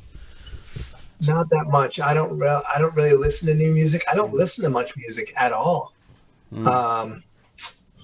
Yeah, I don't really listen to that much music. That's so strange coming from a musician. Like I know myself, like I'm always trying to discover something new. Like I always want something fresh in my playlist. I was like that. I was like that for a long time. Now I'm getting to the age where like the guys that I like that I used to look forward to them coming out with something new are like getting out of the business, or in Chris's case, dying. Like, Right. But I'm a big. I think if there's somewhere in the first or second seed is Chris Cornell for singers for me. It's Chris Cornell and Mike Patton. Mike Patton's my other really love Mike Patton. And what's great about him as a fan is he's always got something new coming around the corner, coming out. Some collaboration or something with Faith No More or Tomahawk or one of his other bands. So if you're a fan of, kind of left of center, avant-garde kind of music, he's a great person to be a fan of because he's always coming out with something new and different for you to listen to. And sometimes you like it, sometimes you don't, but it's so, but I'm not good about finding new artists, new bands, and discovering new bands, getting excited about new music like I did when I was 20. I wish I did because I love that feeling and I miss it. Mm-hmm. I kind of feel like as you get a little older, it's tough to keep that feeling sometimes. And then I wonder if it's like, if it's us getting older or if it's maybe just the current scene. You know what I mean? Maybe it's just what's coming out right now isn't grabbing us. You know what I mean? Like, I mean, I know some of the bands, one of the bands that I've been running across a lot lately, just, I don't really know why, just by chance, I guess, is Dirty Honey. And the more I hear them, I'm like, all right, I can listen to you, you know what I mean? So it's like I kind of keep an eye on bands when I get, not forced to listen to them, but, I just keep running into them. And and that's somebody you might actually like to listen to. They have an old school feel, you know what I mean? A lot of, like a Zeppelin-esque sort of sound, or even Chris Cornell sort of sound on the vocals, like... You're making faces at me, Vin. What's up? Say it. Because you said Led Zeppelin feel, and then I'm thinking like, oh yeah, that's like Greta Van Zeppelin we're talking about. I was going to try to glance past that, but yeah, no. I'll have to check them out. I'm not familiar with them. Yeah, it's worth a listen. But yeah, I mean, it's tough because, I really enjoy peace and quiet, but there's days where it's like I can't not have music playing. Like, I have to have something. But I go for such a range, you know what I mean? Like, I'm a huge Beatles freak, huge Zeppelin freak. Like, I love all that sort of stuff. But then, like I said, I'll hear Dirty Honey a couple of times in a day, just on, like, WMMR or something, you know what I mean, on the radio. And then it's like, all right, maybe I need to, jump up 50, 60 years and see what's going on today. Yeah, right. Yeah, I have not been good about that, keeping up with new music. But I have to check Dirty Honey out. I'm not familiar with them at all. Yeah, they're interesting. There's a couple of new bands, we could probably point you in the direction of to check out. Mike Patton, he's cool because he's always got, like you're saying, something new coming out. It's nice to see guys that have been around the block more than once, still staying busy, releasing new stuff, always, pushing the envelope. What else can I do? It's great seeing that they never get tired, of doing this, day in, day out. They love to do it, and it really shows. It's not like Tool, where like you get a new album every 10 years. Oh my god, dude! I already can't wait for the next one. Yeah, so I think that thinking about it now and knowing you guys, I think the whole trying to discover new music thing is, I guess, based on your relationship with music. Yeah, because you three seem to have like this, like these moments in time with songs where like you were at a place in a time and you remember music. Like my relationship with music is very mechanical. Like I'm just breaking down the song as I hear it, like for songwriting aspects and like trying to put it into like my own music. So like I don't really have that like I can't remember any song that like brings me back to a certain time. Like other than like some Lamb of God songs that like Vinny and I used to play when we were like teenagers. Yeah. But like there's nothing that really just brings me back, and I think... See, I can't even fathom a relationship with music that's not... That is like what you're describing. Like everything that I hear brings me back to something. You know what I mean? Right. Even I'm actually like envious of that because I feel like I rob myself of like the love of, like, I love music, don't get me wrong, but I feel like I rob myself of a certain type of feeling. I feel like you do as well. Right. Honestly, like that's. I mean, there's so much that music brings me, emotionally, mentally. Like it's so stimulating in so many ways. I mean, you just can't. And is that like that for you? I can't put it into words. Bill, it sounds like you got some soul searching to do. Yeah. You need to clear yourself evaluation. For real. You need to take a good long look in the mirror. That's what Vinny's mom said Yeah, too. Mama Keller said the same thing. Yeah, Mama Keller gave me some books and some CDs, and she's like, "You need to meditate. You need to find yourself." Now, I understand what you're saying, Bill. I don't have that kind of relationship with music. As a musician, I approach a lot of the stuff I end up looking at, because I did Super Unknown for a year and just as an acoustic act. I was like, all right, how can I dump this down? How can I make this simpler? How can I translate this into an acoustic song so I can sing it? Because I can do all the singing parts, which for most people out there is really hard. I can't do all the guitar parts, which there's probably, 3 guys just in the front row of the venue who could play all the guitar parts better than I can. And so I had to dumb things down. I had to change things. So especially that first year, like I said, doing Super Unknown, I was figuring out how to take, there would be 7, if I do a dozen songs in a show, there's probably at least 7 different tunings with Soundgarden. So I had to figure out how to dumb them down and do them just with one acoustic guitar that's in standard, or that I would occasionally tune to drop D for Outshine and things like that. So I had to get creative. Like there was no great way to do Burden in My Hand, but I know that's a song everybody loves, and I had to play, and I would open my shows with it, but I played it completely wrong because I don't have the skill, first of all, to play those songs correctly. Some of them I do, but some of the harder ones I can't. Like we do Jesus Christ Pose. I can only play a couple parts of that song. Thankfully, with the full band, we have 2 very competent guitar players who are way beyond my skill level.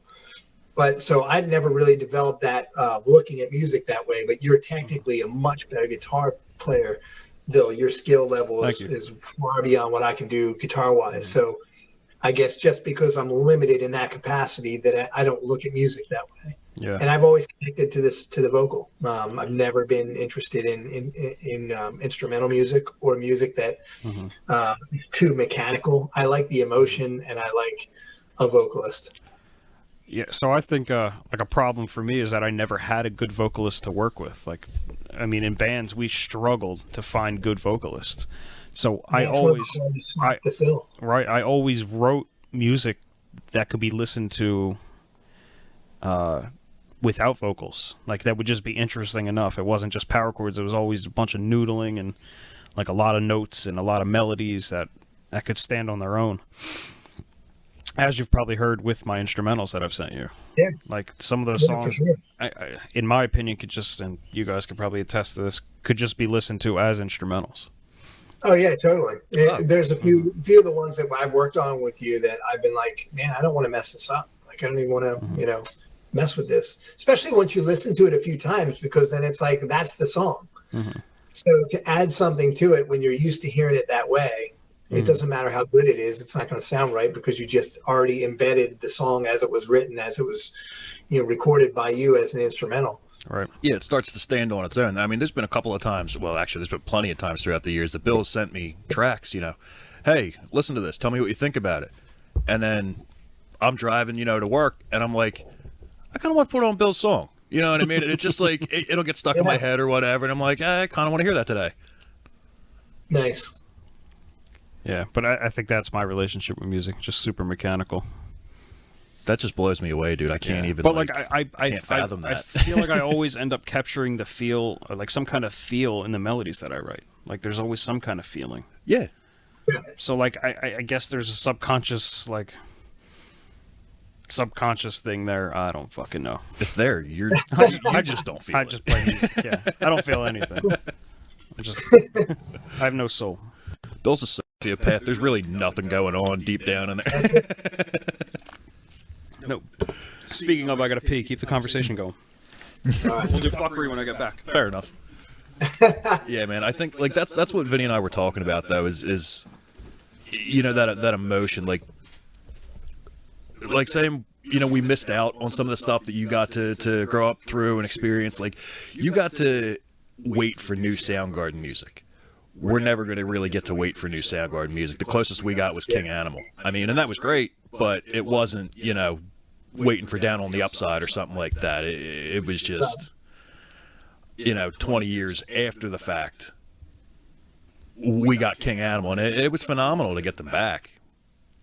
But we didn't get to experience certain things, you know, Pearl Jam releasing Versus, you know, albums like that it's like when we were coming up, it was prepackaged already. You know, you could buy a box set when we were teenagers of all those classic albums.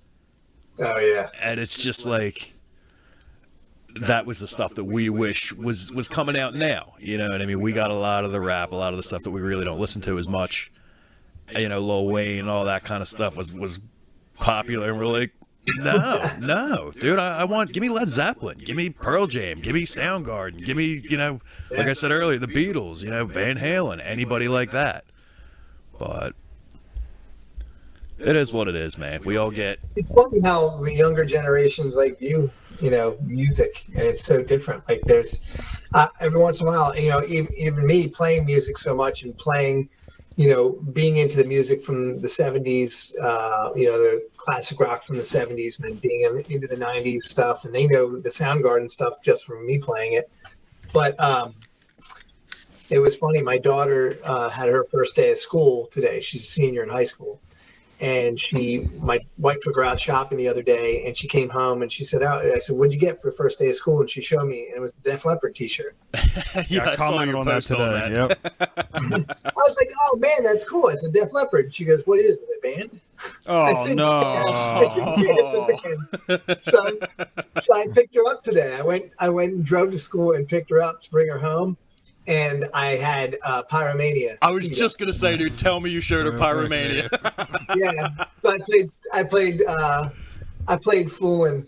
That was playing when she got into the car. Foolin' was playing. I was Very like, nice. This is that band. Now here's the And then I told her about how after that album, how you know, Rick Allen's, you know, accident, losing his arm and learning to play without the arm and stuff. So I said, all right, now you're wearing the shirt. Now you've heard the music, and now you know a little bit about their history. Now you can wear the shirt. Oh, dude, did you ever see them in concert? Like, she didn't even know. She just thought it looked cool. She was like, oh, Oh man, it's like the Kardashians wearing goddamn Slayer shirts or Yeah. Slayer patches on their vests. Yeah. Yeah. Did you see that, Jason? Where the what's the guitarist's name? Gary Holt. Gary Holt, and he wore a "Kill the Kardashian" shirt after he saw that. did he? Yeah. That's hilarious. Yeah, but you know they're not listening to Slayer. There's no goddamn way. Yeah, there's not a chance, dude. Absolutely not. No. So is your daughter into Def Leppard now? Probably not. No. Did you ever get to see them in concert? Def Leppard? No, I never saw them. I saw them. What year did that come out? What year did Pyromania come out? You know, I got that. God. The year it came out, I got it at Christmas for a Christmas present. It was mid 80s. I want to say, yeah, around that time. I'm going to have to look that up. I used to know all that. 83 or 84, somewhere in there. I was like, you know, 11, 12.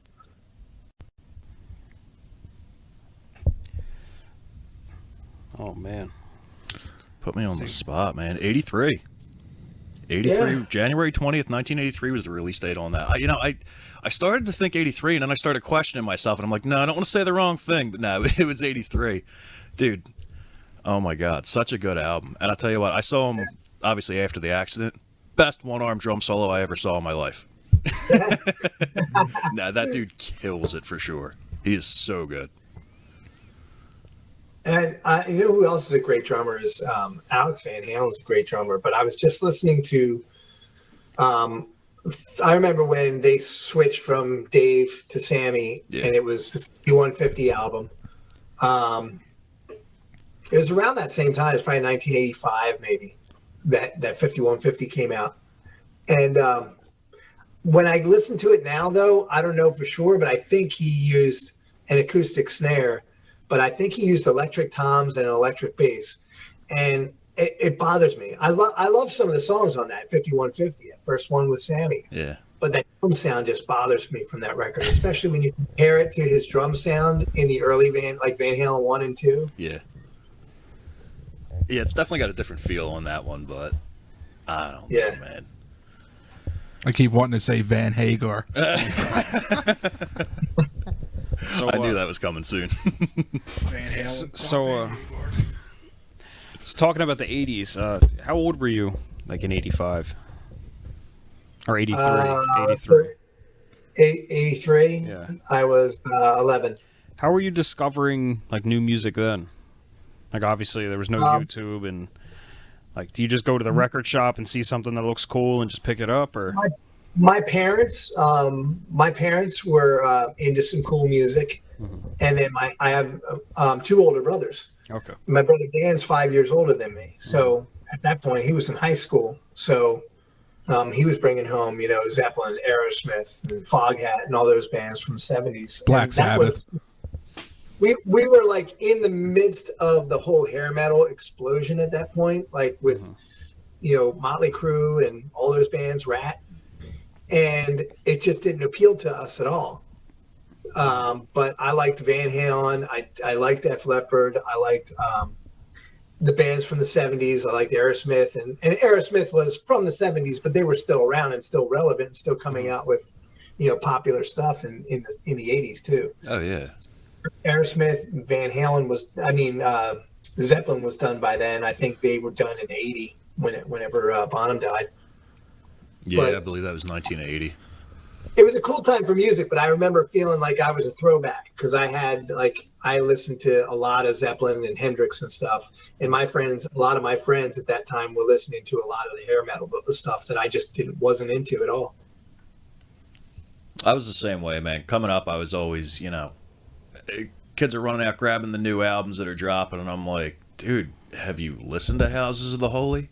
Have you listened to Led Zeppelin 2, 3, 4, whatever? Like, that's what was in my CD player. Steinman was born in the wrong decade for sure. Oh, I've been told that my whole life. Parents had cool stuff too. Like even before that, like when we were really little, we lived in Glen Olden. We were Delco guys too. We lived in Glen Olden until I was in kindergarten, and I remember being in me and my 2 brothers, before we could even play instruments, we would pretend to be playing instruments in my brother's room.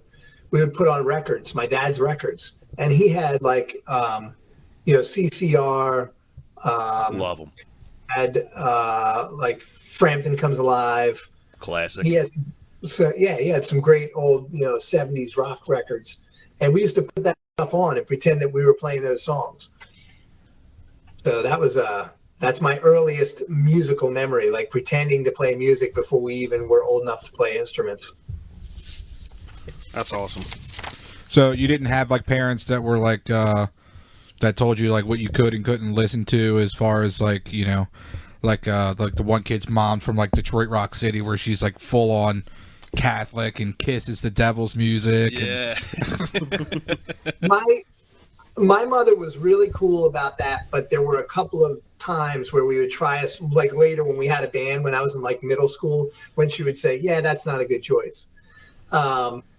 One of them was, I think it was Pat Travers, Snorting Whiskey and Drinking Cocaine. You ever hear that song? Yeah. Is that Pat Travers? Or no? Who does that song? I forget who does I it. remember the song. I can't remember who did it. But it's a great riff, and it's just a cool rock song. So we were down the basement practicing, and when we came up, my mom was like, yeah, take that one off the list. I don't want you guys. You're 13. You don't need to be singing that you're snorting whiskey and drinking cocaine. It's funny how like, I guess how you would think these times like that we're in like a cancel culture type world, but I don't really think it's as strict as it was back then, at least from my view. I work for a school district, and the superintendent just sent out an email of like, it was like a, I guess, a big playlist, and everybody had to guess songs, and the more you guess, like if you guess the most songs, you won a prize, and some of them were like gin and juice. Like, I was like, this is allowed? Like, the parents are letting this happen? Some of this stuff is just kind of grandfathered in, though. I mean, like, they know, like if it's coming out today, you can stop it. But you can complain all you want about gin and juice, but it's been in the world so long, nobody's going to forget about it. Right, I mean, but it just like his mom said, like, I don't think this is a good idea. Like, it's just not appropriate for, like, when you think of what's appropriate for school children. But Like, Mom, I didn't write it. Pat Travers wrote it. yeah, I'm just singing it. Yeah. So, think we should move on to the fuckery? Yeah, man, I'm ready. Jason, you said when I talked to you about it, you had some military-grade fuckery stories. Yeah. So what is fuckery exactly? Fuckery is just Anything- nonsense. Anything absolutely insane. Stupid, funny, crazy. Yeah, whatever, man. So, like, anything you've gone through, like, in the military, like, anything you've seen that was just completely, you were like, that is a bunch of fucking stupidity. That's what you think of as fuckery. Yeah, anything that makes you want to stand up and call bullshit on it right away, that's fuckery. Oh, bullshit. Well, now, fuckery I is thought you really... meant like just like general funny stories or something. Yeah, that same too. Like, thing. fuckery is whatever you want it to be. Just nonsense. Think of it as nonsense. That's Fuckery probably... in the eye of the beholder. Yeah, exactly. I had a story I was thinking about recently where, you know, and I'm talking about coming up in a different age and different technology. When I was deployed in the early 90s, cameras, we didn't have cell phones with cameras on them. I mean, we had cameras, and they were, you know, it was actual film in the camera that you had to take to CVS or somewhere and get it developed, you know, and get your pictures back. And so that was one of the things that was one of the rituals we would do if we were pulled into port for a Liberty port somewhere. We would take our cameras. We would obviously take new pictures, you know, around town and whatnot. But we would get them if we would go to like a 1 hour spot or something, if there was one, and get them developed, so we could look at our photos from the last Liberty port or whatever, or from a training evolution. And so there were a group of guys. One of the Marines in our unit left his camera on his rack and went somewhere. I don't know, he went to chow or something. So some of us decided it would be a good idea to take that camera into the head and take pictures of our dicks. I knew where that was Which we going. did. So we loaded them up. And so a few weeks later, we go to, I don't know, it was probably at that point, it might have been Naples, because I think we were there in Naples for a while, so everybody got their pictures developed over there. We had plenty of time to go out in town and do that shit. So we pulled port. We were in Naples for, I don't know, 10 days, 2 weeks, and then pulled out again, headed somewhere else. So we're like, hey, Thompson, how'd your photos turn out, buddy? He goes, what? You know, your photos. You got your photos developed? Let's see the photos. He goes, oh no, I sent my film home to my parents. Oh, shit. He said, they'll just develop them at home and I'll see them when I get home. We were like, oh my God. Man.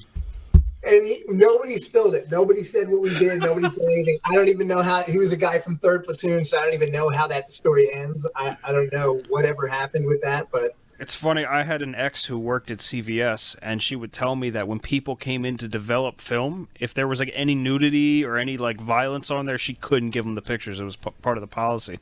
So I don't know if it was like the same then, but yeah, I guess probably somebody I'm sure got it was. It was. somebody got a bag full of dicks.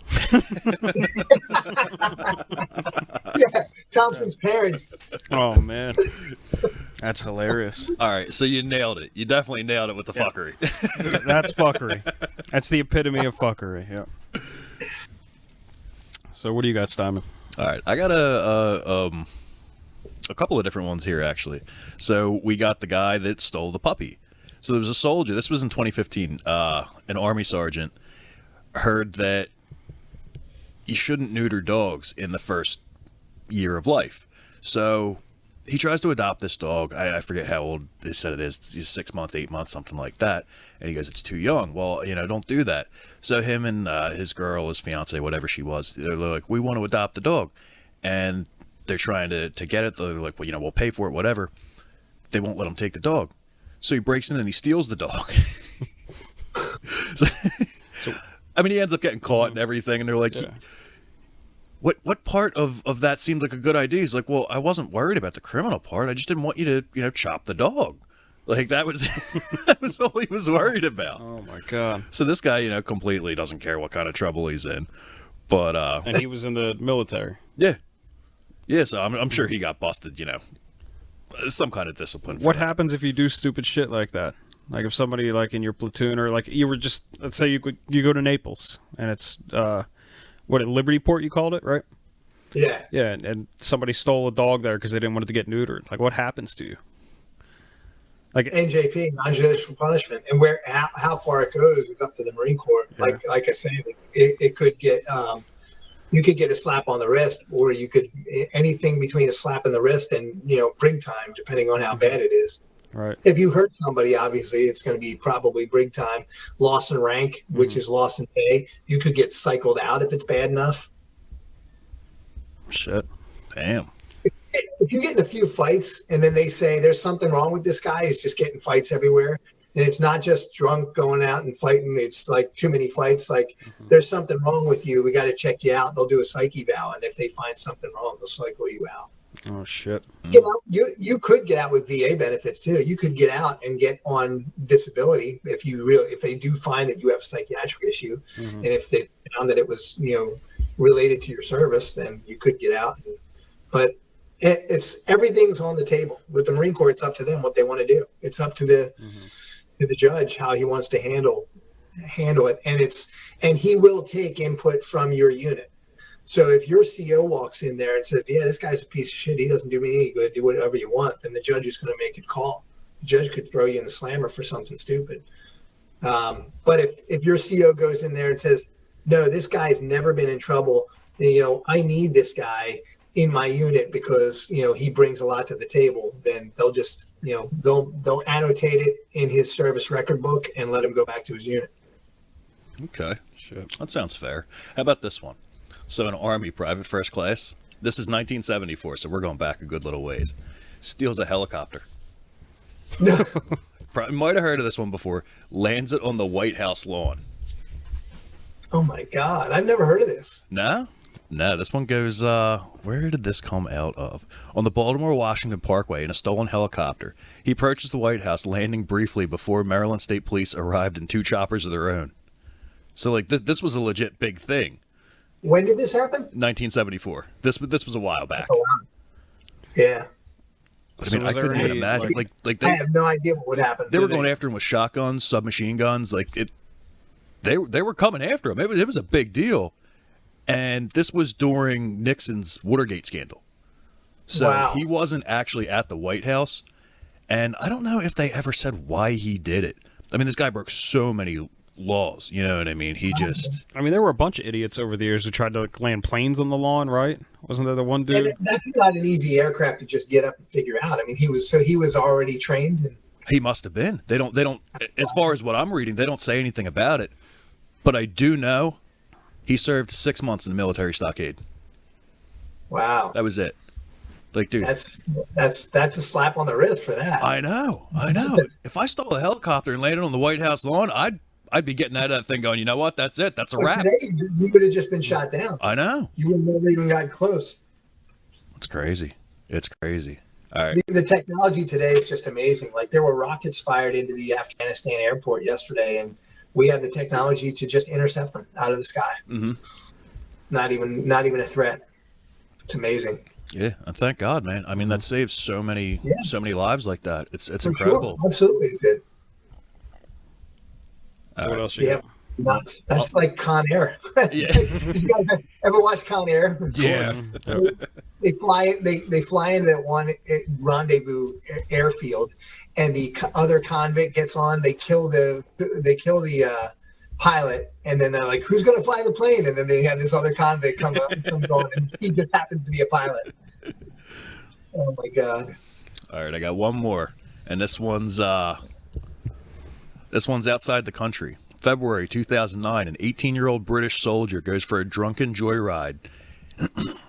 So he steals an armored vehicle, and he leaves base and everything, and police are coming after him. He crashes the thing, runs it off the road, crashes it into a tree. You figure that's, ridiculous enough. He sneaks back onto the base, goes, gets another armored vehicle, gets back off base again. So how the police were chasing him? Dude, I don't know. Like, how the fuck would he get out and get back to base? He crashes it off the road, somehow gets out. He was, quote unquote, highly intoxicated too. So, like, you're not in the right state of mind in the first place. I'm pretty impressed you're able to get away with all this, honestly. I'm a little curious just to see like who's supposed to be like on lookout and isn't looking out. I know. Somebody didn't do their job. It's like Wilson. I was just going to say, did we find out what happened to Wilson finally? Yeah. Wilson's just stealing some Humvees. Just fucking crashing in the Yeah, he trees. graduated from stealing Hummers. Yeah. Yeah, dude, that's crazy. We He got away with cracked it twice. If you look up, there's a cold weather vehicle that we used to use. It was called a BV or or they called them SUSVs or BVs. They were tracked vehicles, two cars coupled together like a train, but they were on tracks because they were for the snow, so you could travel on snow. Mm-hmm. And we, my second time I did cold weather training, me and my buddy Dave were drivers, so we went on advanced party. We went to a school to learn how to drive the European version of the SUSV because it was an automatic transmission, or it was a standard transmission rather than automatic, which ours were back in the States. We didn't bring ours. We just went and we trained at this army base, this Norwegian army base, on how to drive theirs and how to maintenance theirs. So we were at this school for like a week. Highest ranked guy was a corporal, Hagar. He was who I've still talk to every now and again. But me and Dave, we would all go out drinking because we were just, 19, 20-year-old guys in a foreign country, on an army base. So at night we were like, once they secured us at, 1600 or like 4 or 4:30, we were like, all right, let's roll. Let's go grab a bite to eat and we'll go out into town and check out the bars. So we go out into town and get hammered, and come back, get up the next morning for school, for this Humvee training school. And we're driving the Humvee and we're still kind of buzzed from the night before, to be honest with you. So me and Dave, and Dave's driving. I'm in the passenger seat. I'm like, we're taking turns driving, and the other one would nap while the other one's driving. And we're in a convoy of these BV vehicles. There's probably like 4 or 5 of them. So Dave falls asleep at the wheel, drunk, drives up on an embankment and drops the BV on its side. I was pretty sure that was it. I was like, we're screwed, dude. We're not, there's no way we're going to get in big trouble. So did you ditch it, go back to the base and get another one? We got it. Everybody got, the convoy stopped. Everybody got out. We were uprighted the vehicle and it was damaged. It had some, damage on the side, but it was still drivable. The mirror, the side mirror was all broken off. I don't remember what Dave told the instructor, and he was like, "Oh yeah, something happened." He obviously didn't say, "Oh yeah, I had a few too many and I fell asleep at the wheel," but that's what happened. But we ended up not getting in trouble for that. Surprisingly, I don't know how we did. And as a matter of fact, the next day, we were being covered by the Norwegian news. The Norwegian news got word that there were U.S. Marines training at the base with the Norwegian Army, so they sent a news crew. And whose vehicle did they put them in? Me and Dave's. We were like, we just crashed one of these yesterday, falling asleep at the wheel, and they're putting the news crew in our vehicle. But all was well. All went well with the news crew. But we just thought it was so funny that of all people, they're putting the news crew in our vehicle. So we just crashed them. Yeah, see, there we go. There's another fuckery. Yeah. That's another epitome of fuckery. That's nonsense, complete nonsense. Who would ever let that happen? Yeah. But they did. It's crazy. It is crazy. That's awesome.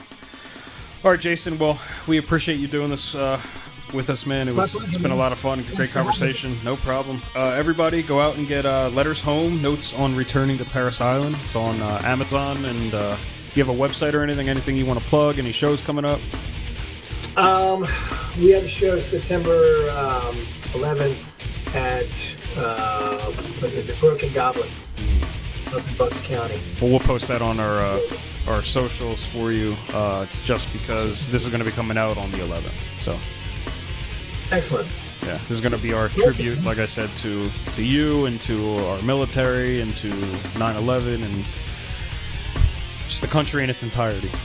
So, and we thank you for your Very service, cool. and thank you for just being our friend. That's it. My pleasure, guys. Good seeing you guys. Thanks a lot. You too, Vinny. All right, Jason, appreciate it. All right, guys.